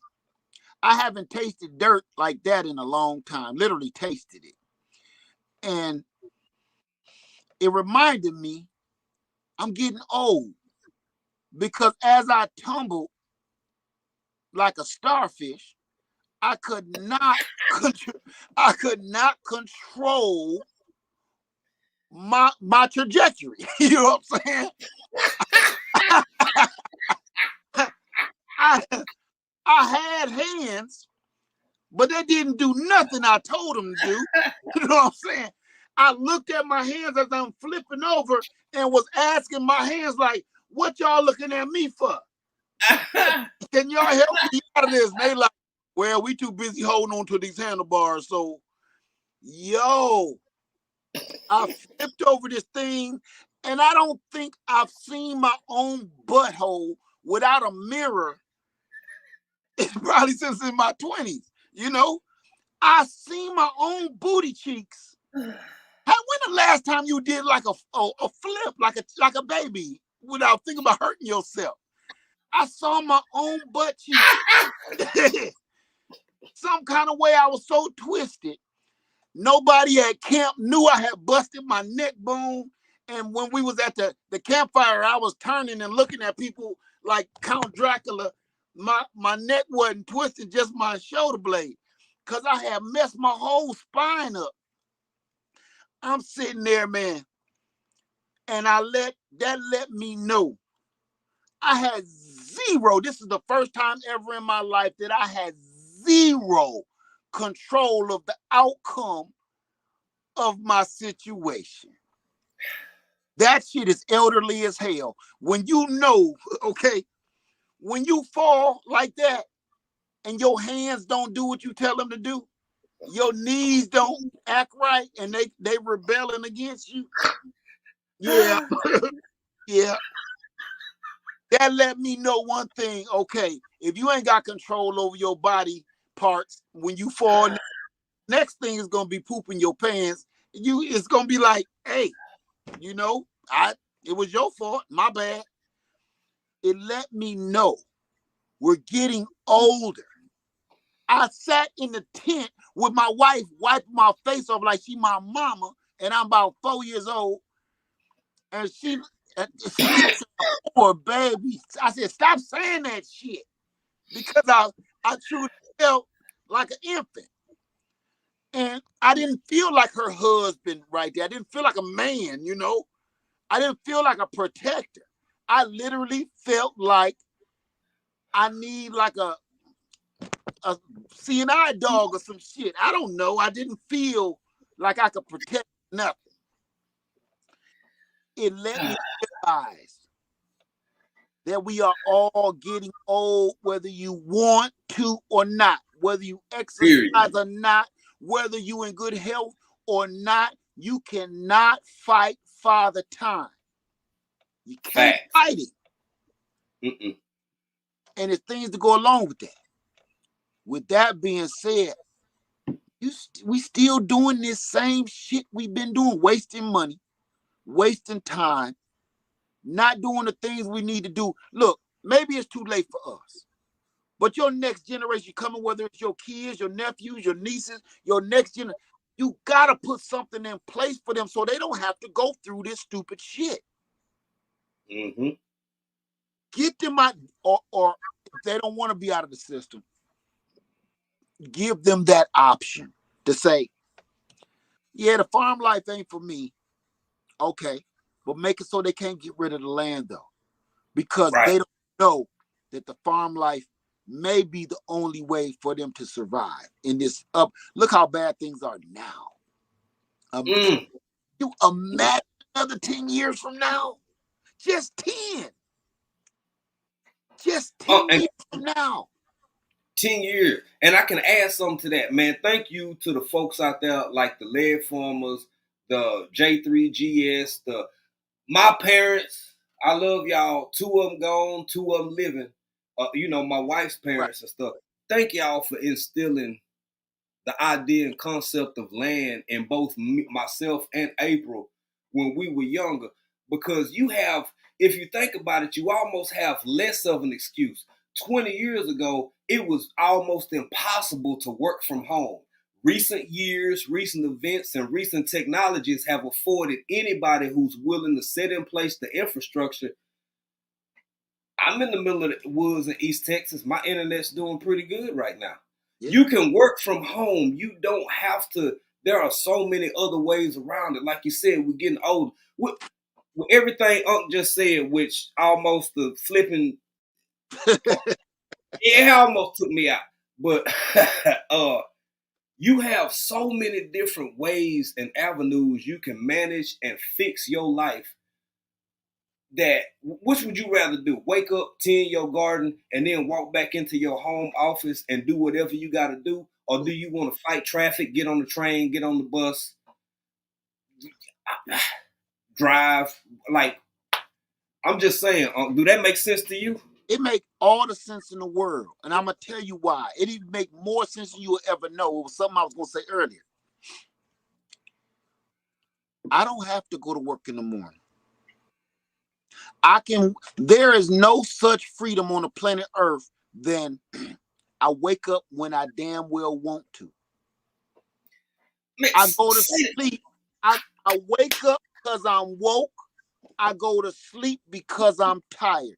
I don't have to go to sleep because I got to wake up early in the morning and punch the clock. I don't go to sleep at night. I don't wake up in the morning because I got to hurry up and go. Nope. I'm going to tell you how I wake up, and I can't make this shit up. This is true story, okay? Everybody seen Coming to America. When Eddie Murphy woke up, took his bath and all that stuff. That's how I feel every day. Not the bathtub part all the time, but you know, for the most part, I wake up because the birds started chirping me up. Not no alarm clock. That's a feeling that I've really never had before. Of waking up next to my wife, where all these years it was like either she already gone to work or I'm already gone to work, and we was waking up separately, coming home separately, never really seeing each other all day, juggling these kids like damn ping pong balls, and then it was like sit down and eat for a few minutes. Let me tell you something. To be able to wake up and look over and see my wife every morning, and she ain't got to go nowhere, and I ain't got to go nowhere, and the only thing I got to do to support myself is probably get up, go out here, hustle something, make a video, do this, promote that, do this, and just do this YouTube thing. I'm not trying to be rich. All I need is enough, man, to get what I need and be done.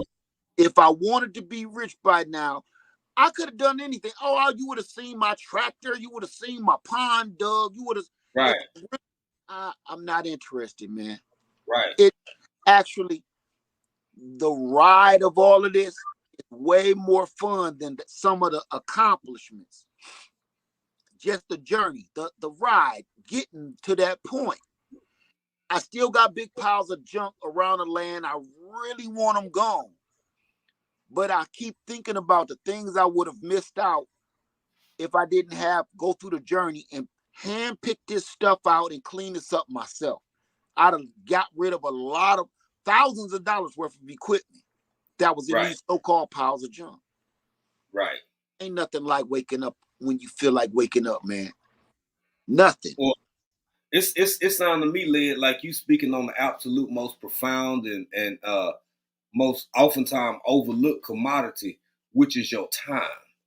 Your time has been replaced. Your life experience, the very essence of your existence, has been replaced by certain brand shoes, certain brand bags, certain brand cars, certain styles of occupation that come with a certain influence of leadership or this or that. You know, everybody love a good doctor or a lawyer, whatever. But the time that you spend acquiring those degrees and other attributes of life that are necessary and make life seem overall fulfilling. Right. What you just described is, hey, you just described the biggest part of it all. Just waking up, looking over at your wife, scratching. She might still be asleep. You pick her on the cheek. You go outside on the back, walk around the land, see if the squirrel's active or not. Maybe you want to pull out something, maybe you don't. Baby, that's living. When I'm gonna tell you one of the best feelings in the world, being outdoors with a cup of coffee. Mm. I have on some basketball shorts and a t-shirt or something if it's warm enough. Naked. Or that. You can take the leg method. You could just be straight bucket. You Right. can just be straight bucket with it. And maybe you got your iPad or your phone and it's like, oh, such and such on. And you just sitting there listening. And little do they know, you having the best morning of your life. And you ain't got on nothing fancy to impress the people in the office. You didn't impress the people in the parking garage because of your fancy, your G-Wagon or whatever. You just got a regular old vehicle, Yep. a piece of land, a wife that loves you, plenty of double lot in your pocket, All day.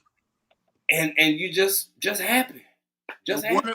I'm gonna tell you one that everybody got a problem with. When you gotta wake up and go to work in the morning, it's two things that drive you crazy to start your day off wrong. A short shower, or have to wash your ass in the sink, or having to cut and pinch that turd off and get off that toilet. You know what you ate last night and what you need to do this morning gonna take some concentration.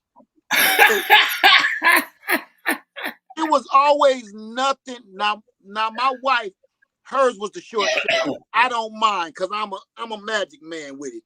Yeah. She loves a nice long shower. Me, what we call them is pleasure dumps. I take a pleasure dump. I'm about to get rolling. I'll be done edited down a whole video on the toilet. Y'all don't know, some of my best videos, viral videos, been done right there on the commode. That's where I get all, that's where I get all my ideas. The juices go to flowing. Early in the morning, you mess around, you gotta go to work, and you gotta pinch that boy off like you trying to cut some sourdough bread. You ruin your rest of your day is effed up. You go into work with an attitude because you know you still got about 1.5 pounds of doo-doo still in your body that you need to remove. And for the rest of the day, you ain't going to be in no situation to get rid of it properly and privately. No, that was always the worst to me. And then try to go take a dump at work and somebody come in and all they see is your shoes. They're like, damn, somebody here dying. Hey, somebody need to go check on that dude in the bathroom, man. Oh, man. That part. I have to worry about that. People worry about their health, man. That's one of them, pinching that thing off too early because you running late. Then you gotta rewash your butt because I don't care how you cut it. As soon as you wash up, you got doo-doo. And then you gotta do it, pinch it off, so you have enough time to try to wash it back up so you go. Yeah. You don't know how many times I went to work with a ball full of socks because I ain't put them on my feet yet. I do that when I get to this world, man. This world got us running around like hamsters on the trail wheel. And we think it's okay. Now it's nothing worse. Nothing worse. Now I take my time. I will take this pleasure dump and I won't think twice about it. Where I gotta go. My daughter came to this RV without knocking one day, and I'm sitting on this 5-gallon bucket in the living room. She said, oh my God, yeah, I done told you be knocking. You better not. Right. She said but I called you and you was dumping when I called you. I walked through the woods. That took me a while. You still on there? Look, it's my prerogative. I can do what I want to do. I sit here half the day if I feel like it, till it's like that 5-gallon bucket ring around my cheeks. I do whatever I want. I ain't got Take nowhere it to be. out with it. I ain't got nowhere to be. Nowhere. Yeah. That we misses out, and we play with words and we forget about the real, true freedoms in life. Yep. Maybe I don't want to get out of bed. Maybe I want to eat my breakfast in bed. Maybe I want to drink my coffee in bed. Maybe I want to I don't want to drink my coffee in a damn thermos on the way to work, doing 80 in a damn 55, praying the police ain't up front of us 2 miles ahead. Maybe I sit here and drink this coffee. Maybe I want to steam the cream in the milk first. Yeah. Whip it. Maybe I want to drink it out of my favorite mug. Maybe I don't have no clothes on when I drink it. Everything is the little things, is the freedom that we forget about. Everything. That's why when you off for the weekend, everything tastes better. Come on. Everything feels better. Look, Mm-hmm. relations, we gonna call it, is better on a Saturday night. Not because they had that fire. No, Right. it's because you ain't got to work Sunday morning. Exactly. You had time. You could, like a connoisseur, Saturday night, got time to figure out what this is, what's going on here. Okay, you got time to perfume and stuff. With your food, everything that you eat is better. You don't care how much it costs. You can eat a McDonald's cheeseburger. It tasted like Texas Roadhouse because you got time to taste it. Instead of cramming down your throat doing 85 into 55. Right. Don't get me started. Right. No, that's real because science can back this up. Monday through Thursday, they did a study, I think it was in 2014. There was a push, a movement for it's already in some other countries, but to go to 4-day, 3-day weekends, like just as a general, right? I don't care what race, creed, nationality, political affiliation. Everybody was like, yes and yes. Yeah, let's do it. There is something so deep and something so profound about, and all you doing is missing your time. All you do, I'm gonna be real with you. I'm gonna give you 100% true story. My wife in the other room, she can attest to this. Out of the blue, I was supposed to be sending some more traps. I had a really, really hard day yesterday being back down here in East Texas. And y'all don't do this because it's not healthy. It's not what you should do. I went through a day of deep reflection and even a little bit of regret. In the time that I've befriended and came to know Laird Farmer 73, aka Unc, I have, before that, since I was watching him, I've lost my mother. My brother passed away 8 months after that. And 2 months before we got home, my father passed away. Yesterday, this weird thing happened because all I could think about was time. What I wish we could have done together, what I wish we still had time to do, missing people's laughs, missing the fact that even though I don't get into it much, being military, the times that I would come home, I would come down here, come back home, and sometimes my brother would know, my mama wouldn't even know I was coming home, so I could surprise her and my daddy, and we would pop up at the house. It's like I go through these phases of like, man, did I do enough for this? I wish I had more time.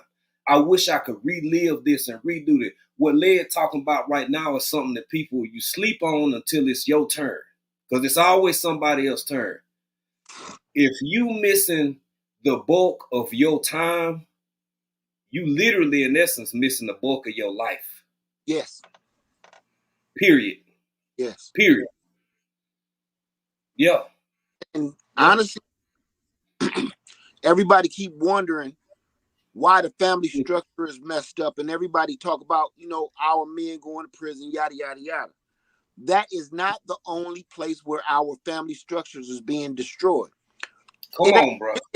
just prison. Our family is, well, in a sense, our family's structure is being destroyed because if that man is spending all his time at work, if he's standing there for 16 hours a day and he come home and trying to discipline his child, that baby don't know you. You come home like, didn't I tell you not to do this? Oh, I told you not to do this. That baby looking at you like, man, please.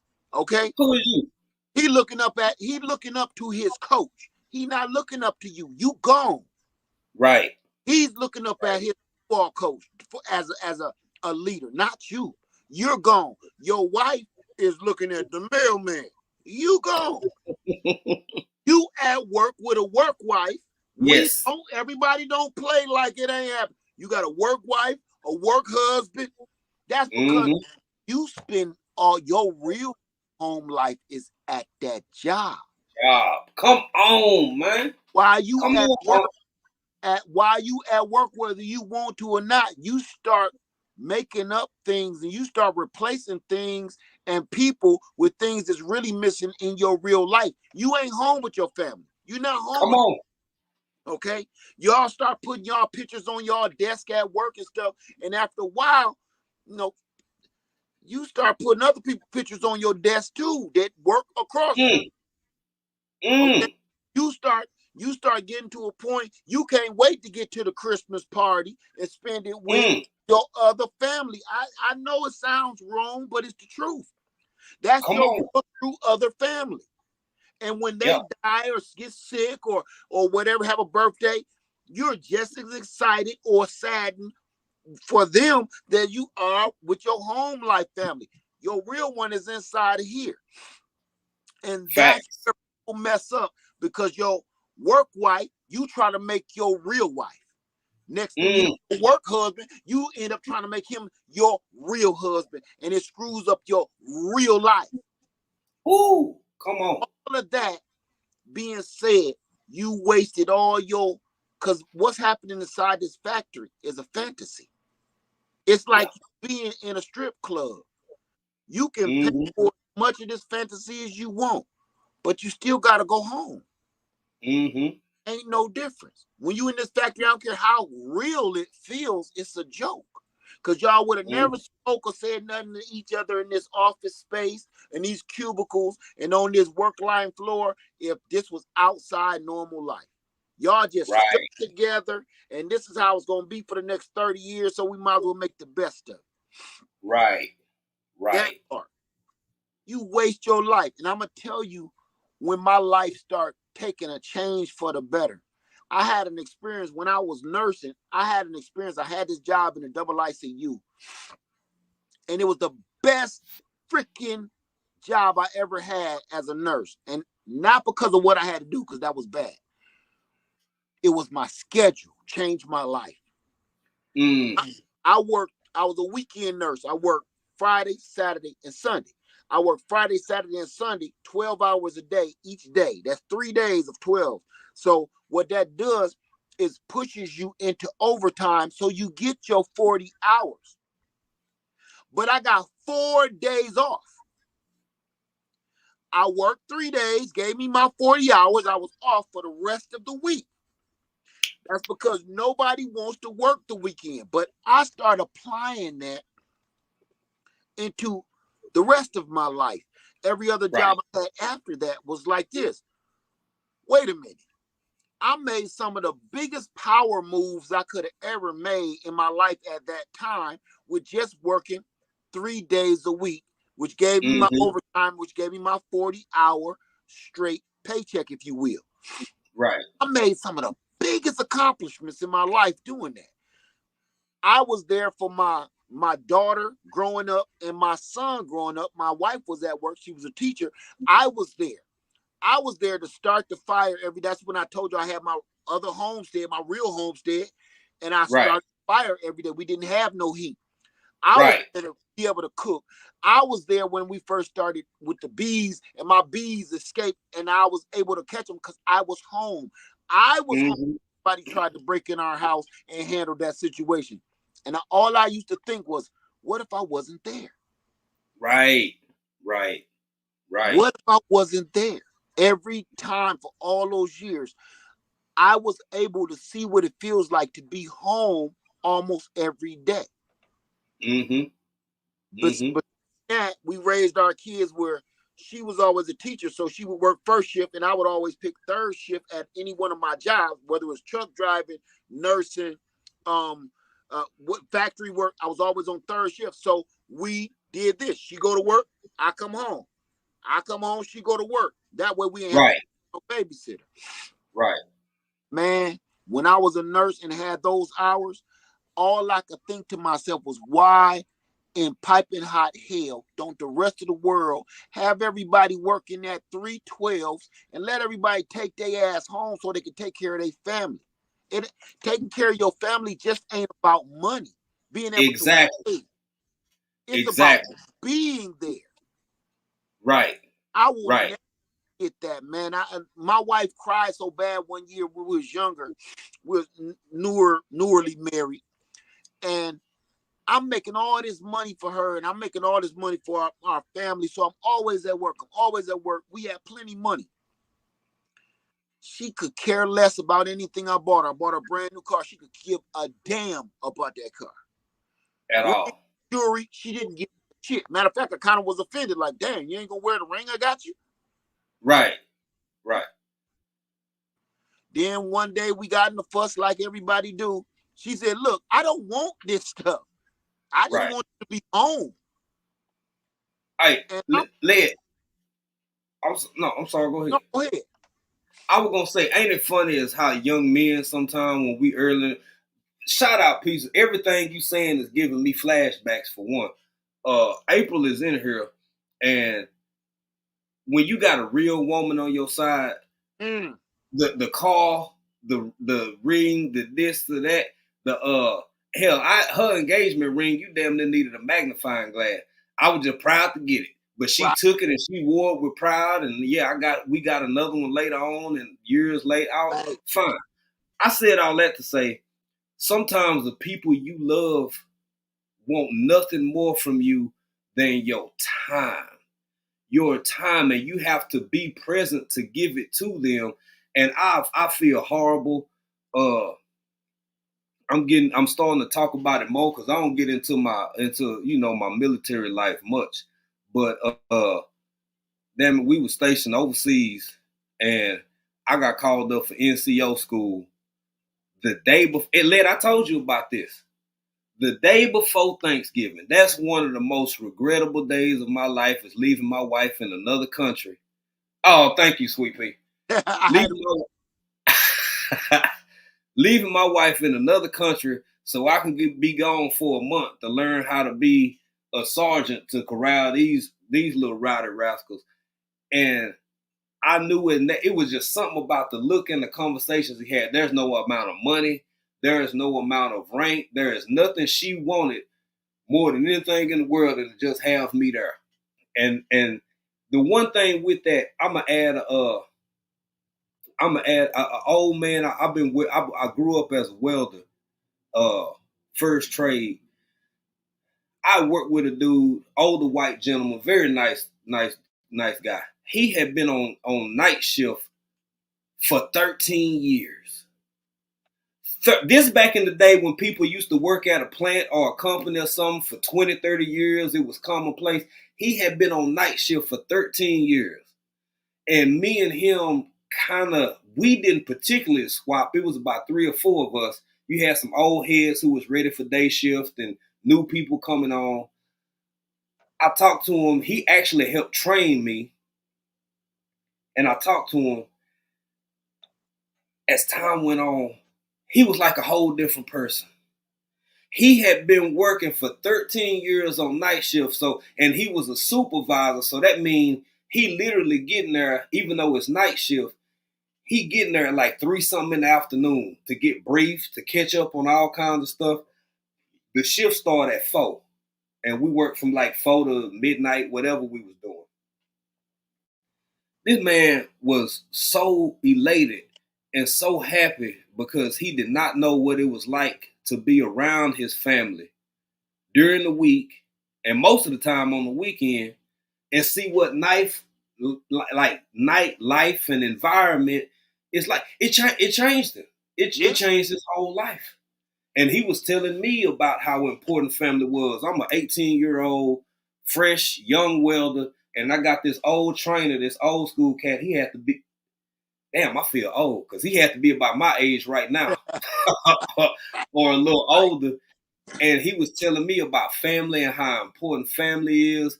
He used to, his son was playing ball. He done missed all the football games, daughter playing volleyball. He was never there. Like, y'all, it's real. It's real. Like and the problem with that is, if we don't change the system that they built for us, this machine that they built for us to get grinded up in, it's going to always be this way. Nobody ever has ever been able to explain to me, why the hell do we work every single day? Mm-hmm. Why? Even listen, that goes for children in school too. They should not be in school every single day, all damn day. Yep. That'll drive anybody crazy. Yes.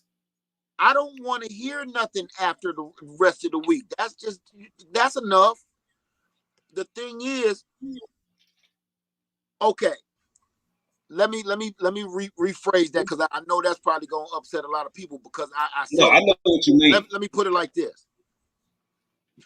We are at work all day, and we are at school all day for somebody else's benefit, not our own. I had to put that in there.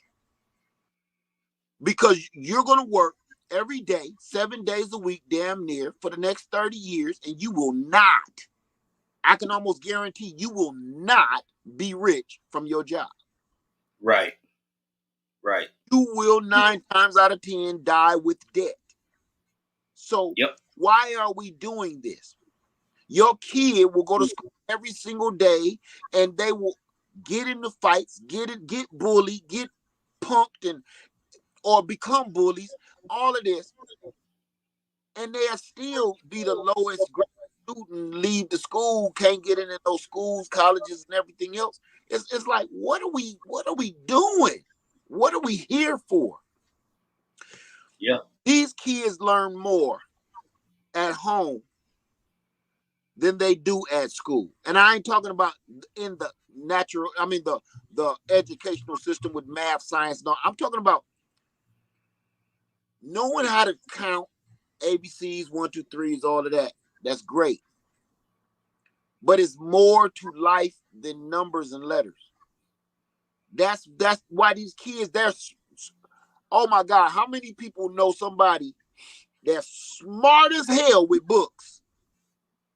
Come on. As eggs. Come on.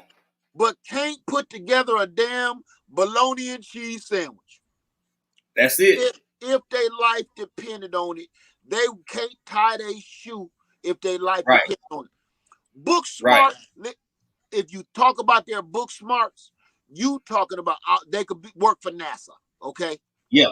Common sense. Oh my God. Oh my God.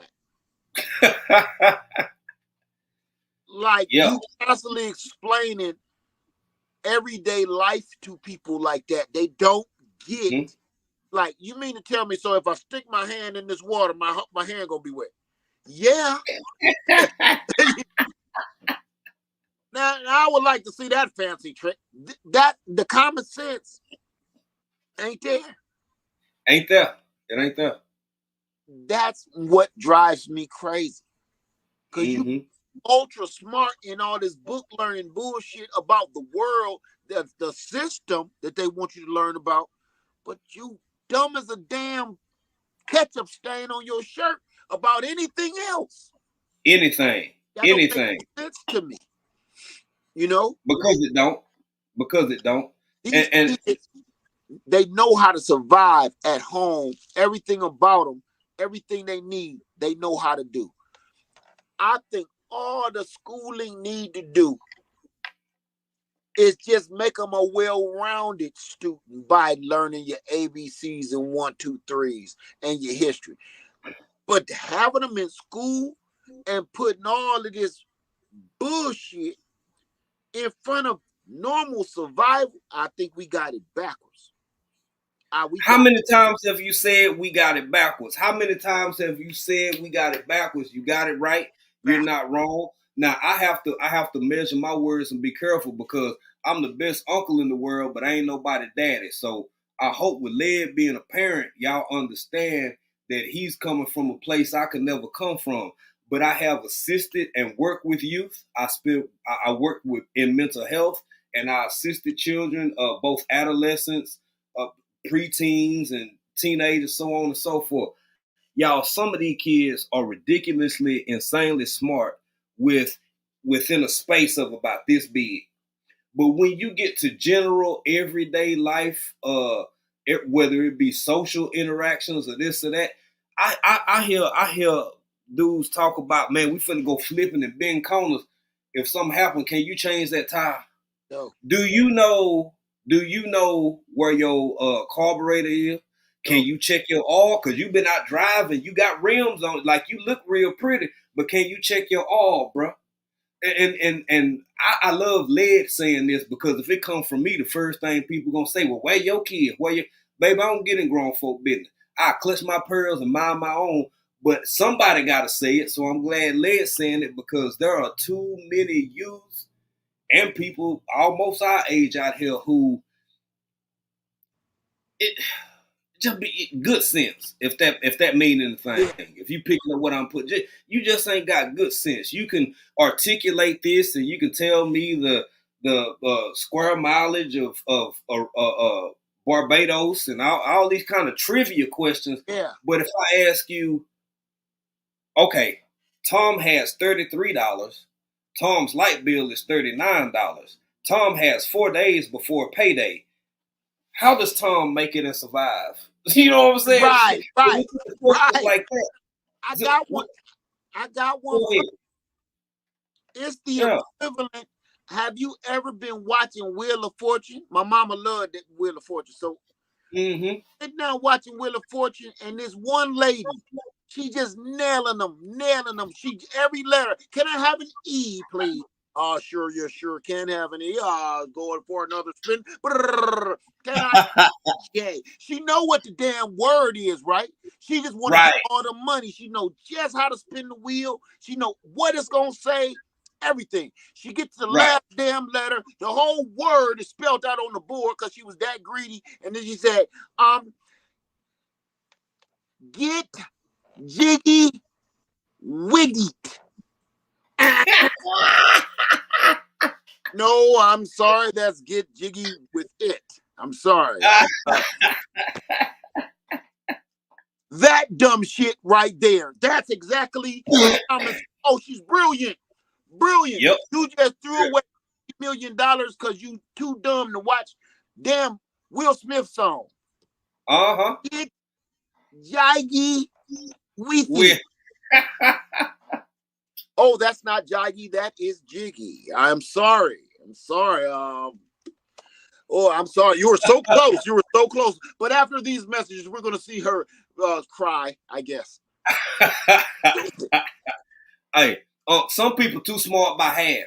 Some people out here is too smart by half. They got it all figured out. They know just what they need and what everybody else need and how they need to do it. But you're too smart by half because some of the basic things that, and even though I've never put poverty on a pedestal, I've never been proud of being in poverty the times I have, but I am proud of what I learned from it. Right. Baby, knowing how to survive on two different spectrums is something that I will always embrace and thank the Creator for giving me those life experiences because some folk too smart by half. So go ahead. Go ahead. No, I'm laughing because you said by half. You're killing me with that. I'm just saying. They almost there, but they too smart. But by half, they ain't got the rest of it. You feel me? Like they up here. They talk a good game, They may even be able to articulate themselves in a profound fashion, way, and manner, and they sound real good. But when you ask them everyday life questions, everyday survival questions, and I'm gonna tell you something. First off, I'm on Uncle and me up here with him. So this is his channel. I'm gonna say this respectfully. I believe in education. I want everybody to get education to the extent that they feel fulfilled within that level of academia. Let's put that out there first. But some folk too smart by half, because you got all these degrees, you got this and you got that, but just everyday common sense, logical approaches to circumstances and situations within your relationship, within relationships with coworkers, within whether your car finna run out of gas or not, whether your oil is empty, your motor sound like this every time you crank it up. And I know you went to Harvard, but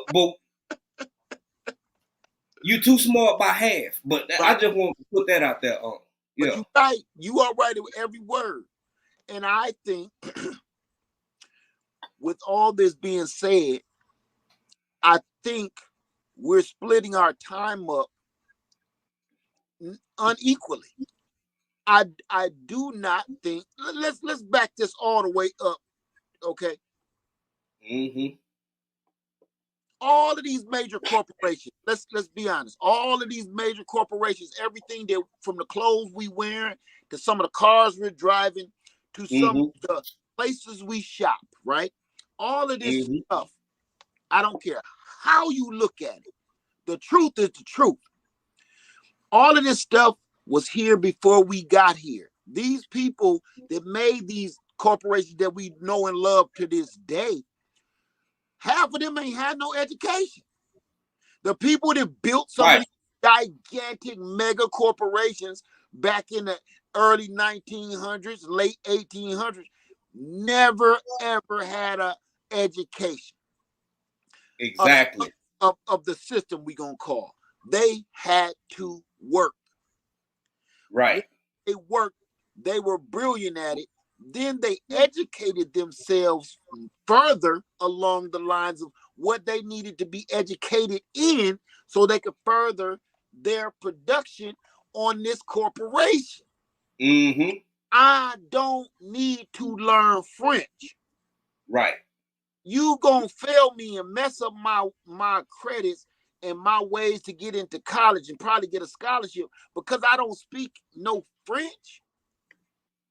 They are ruining children with that bullshit. That's the stuff I'm talking about. Like, okay, if the kid want to take French, fine, in high school or whatever, okay? I do not think learning French should be a judgment call on whether a kid is going to get a scholarship into this college or not. Come on. Like, you got to bring your GPA up. You know, you got to do a little better in French. In French? In French. Yeah.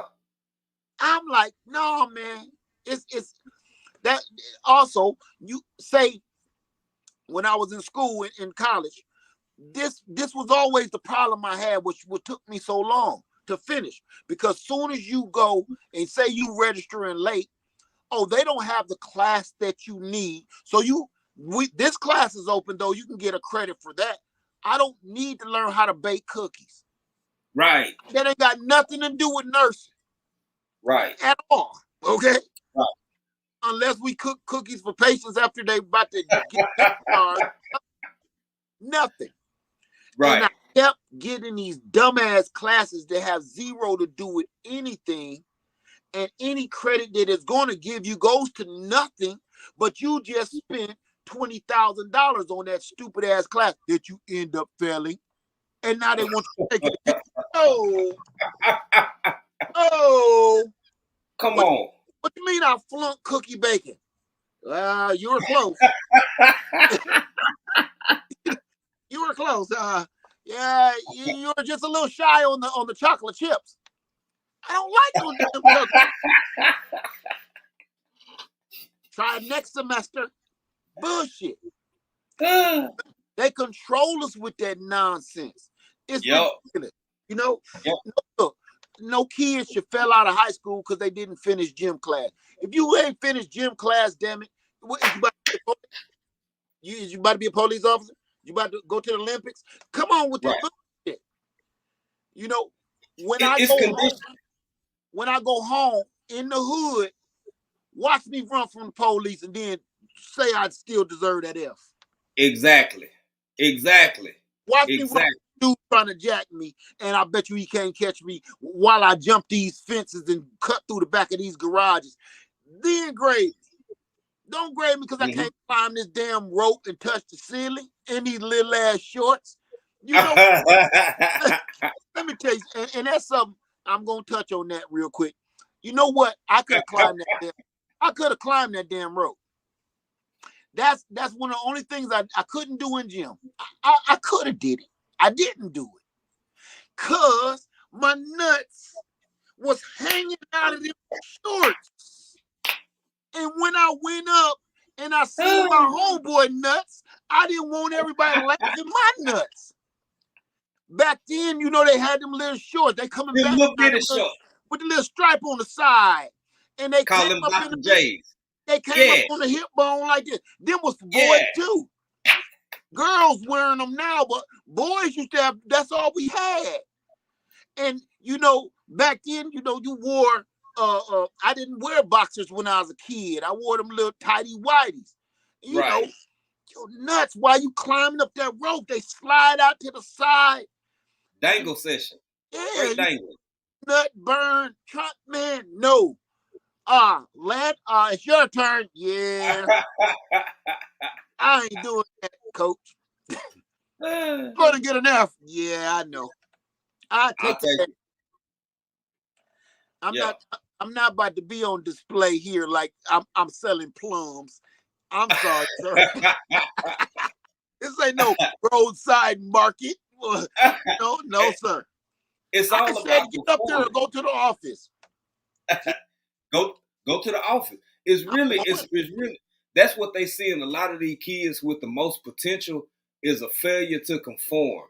You could actually academically be sufficient for whatever you plan on aspiring to in life, but like you said, when you don't conform, because everything's a measurement, a test, and a gauge. They peeping these kids. Some of these kids deemed to have an attitude.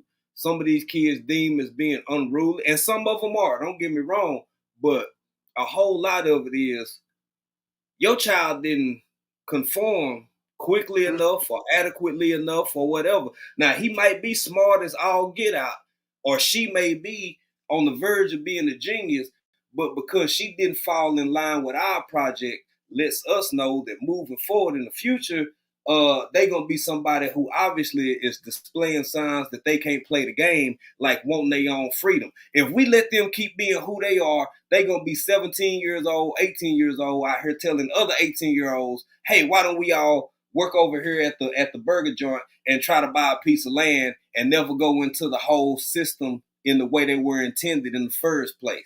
Right. It's real. It happened. And that's exactly it. Everybody ain't cut out. Me, I was that kid. I'm not cut out for this. Here's my problem. I couldn't keep still. He's sitting in class. That 1 hour was torture. Yes. I tell my mother this, my father this.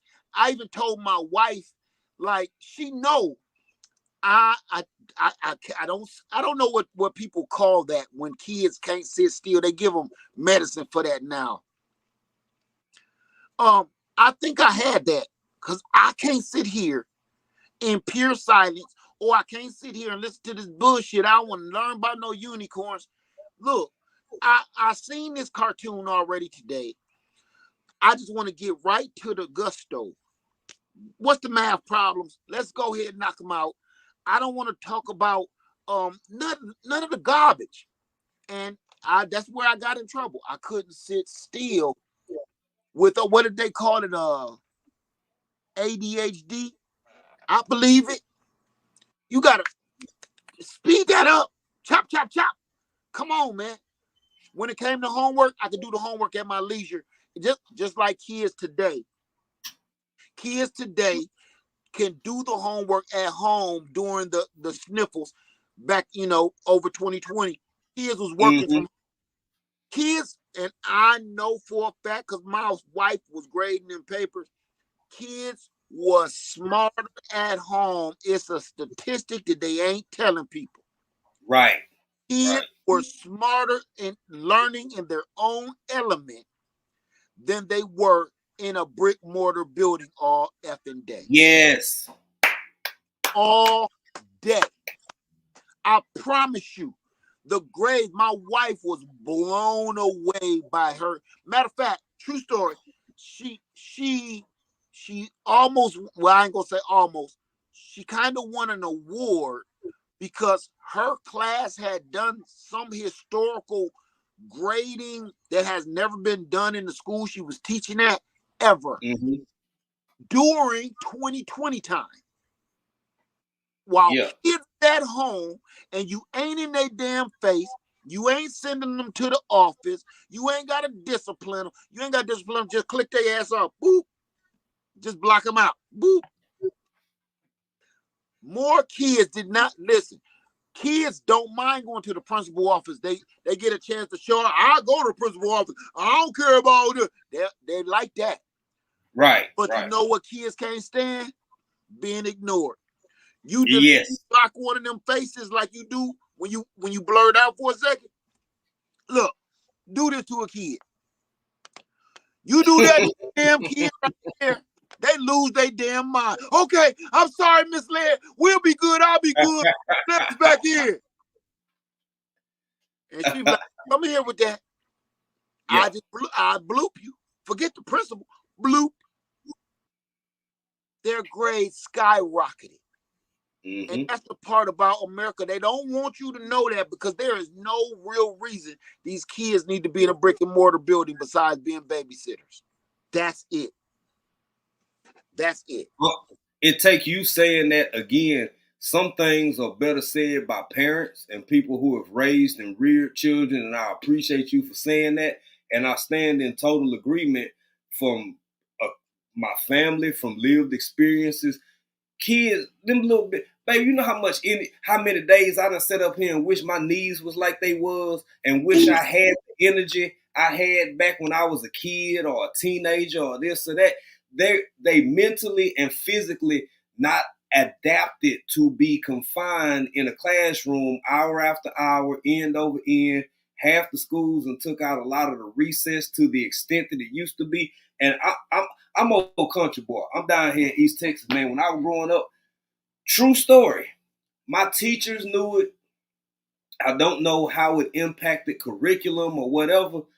We really used to, and now, and I've you know, thank you, Lord, I done had a college course or two along the way, but it would be like something novel and romantic to have. I remember my philosophy professor. He introduced this, and he said it like this: "Some days we'll have class outside." You know what I'm saying? And he had Right, his right. observation, and I'm thinking, hey, we did that in elementary school. Our teachers would have us outside sometime. Now, don't get me wrong, we had to still pay attention, but we would take breaks and stuff. And some days we don't know why recess would be like 2 hours instead of 30 minutes. Right. We had breaks to burn off the energy, to let out the energy, to do this and do that, because it really doesn't fall in sequence with our biology as human Right. beings. Especially no little bitty kid, no little bitty person with all that. You see a kid, man, I done seen one time my niece, I watched her. That's one I was telling you about that time. She was about 4 years old. You know, I watched this girl. I was watching TV. I didn't say nothing to her. She would sit down, stand up, and turn in a circle. And she did this for about 10 minutes. Yeah. And I'm thinking, why is where's the energy coming from? Why? But that made her happy, and she did it. Y'all, these schools are looking for the next batch of everything we trying to get away from. Right. They really truly need to, what, like my wife say. My wife put it like this: they're still trying to teach like little House on the Prairie days Mm-hmm. with 50 students in a classroom. And That's you cannot unreal. do that. Every Technology is changing everything, but they still have the format of the little schoolhouse. Mm-hmm. That the little school Mm-hmm. mom is there teaching the children. Mm-hmm. Where it doesn't work like that. Nothing has changed, and they're still trying to keep that old school bullshit. Frankly, I think classrooms, number one, shouldn't have that many people. But Right. number two, classrooms needed to be just like on the school bus. You need a teacher, if not two teachers, and somebody to watch the ones in the back. You know what I'm saying? A helper. Yeah. You need that should be standard. You should not have one person teaching 30 to 50 children or young adults anything. Right. Anything. Right. Because most of your time is going to be spent trying to discipline the dude in the corner, get them to stop kissing on over here on the side, stop passing notes over here. Are those drugs? All of that, you ain't taught nothing. Right. So you know what? I'm gonna say we'll go on with this for hours, and I ain't gonna do that to the people because I done had much fun here tonight. You know, we'll carry this on for another 4 hours. I'm not. Oh yeah, easy. I want to say this, brother, man. Thank you for coming up.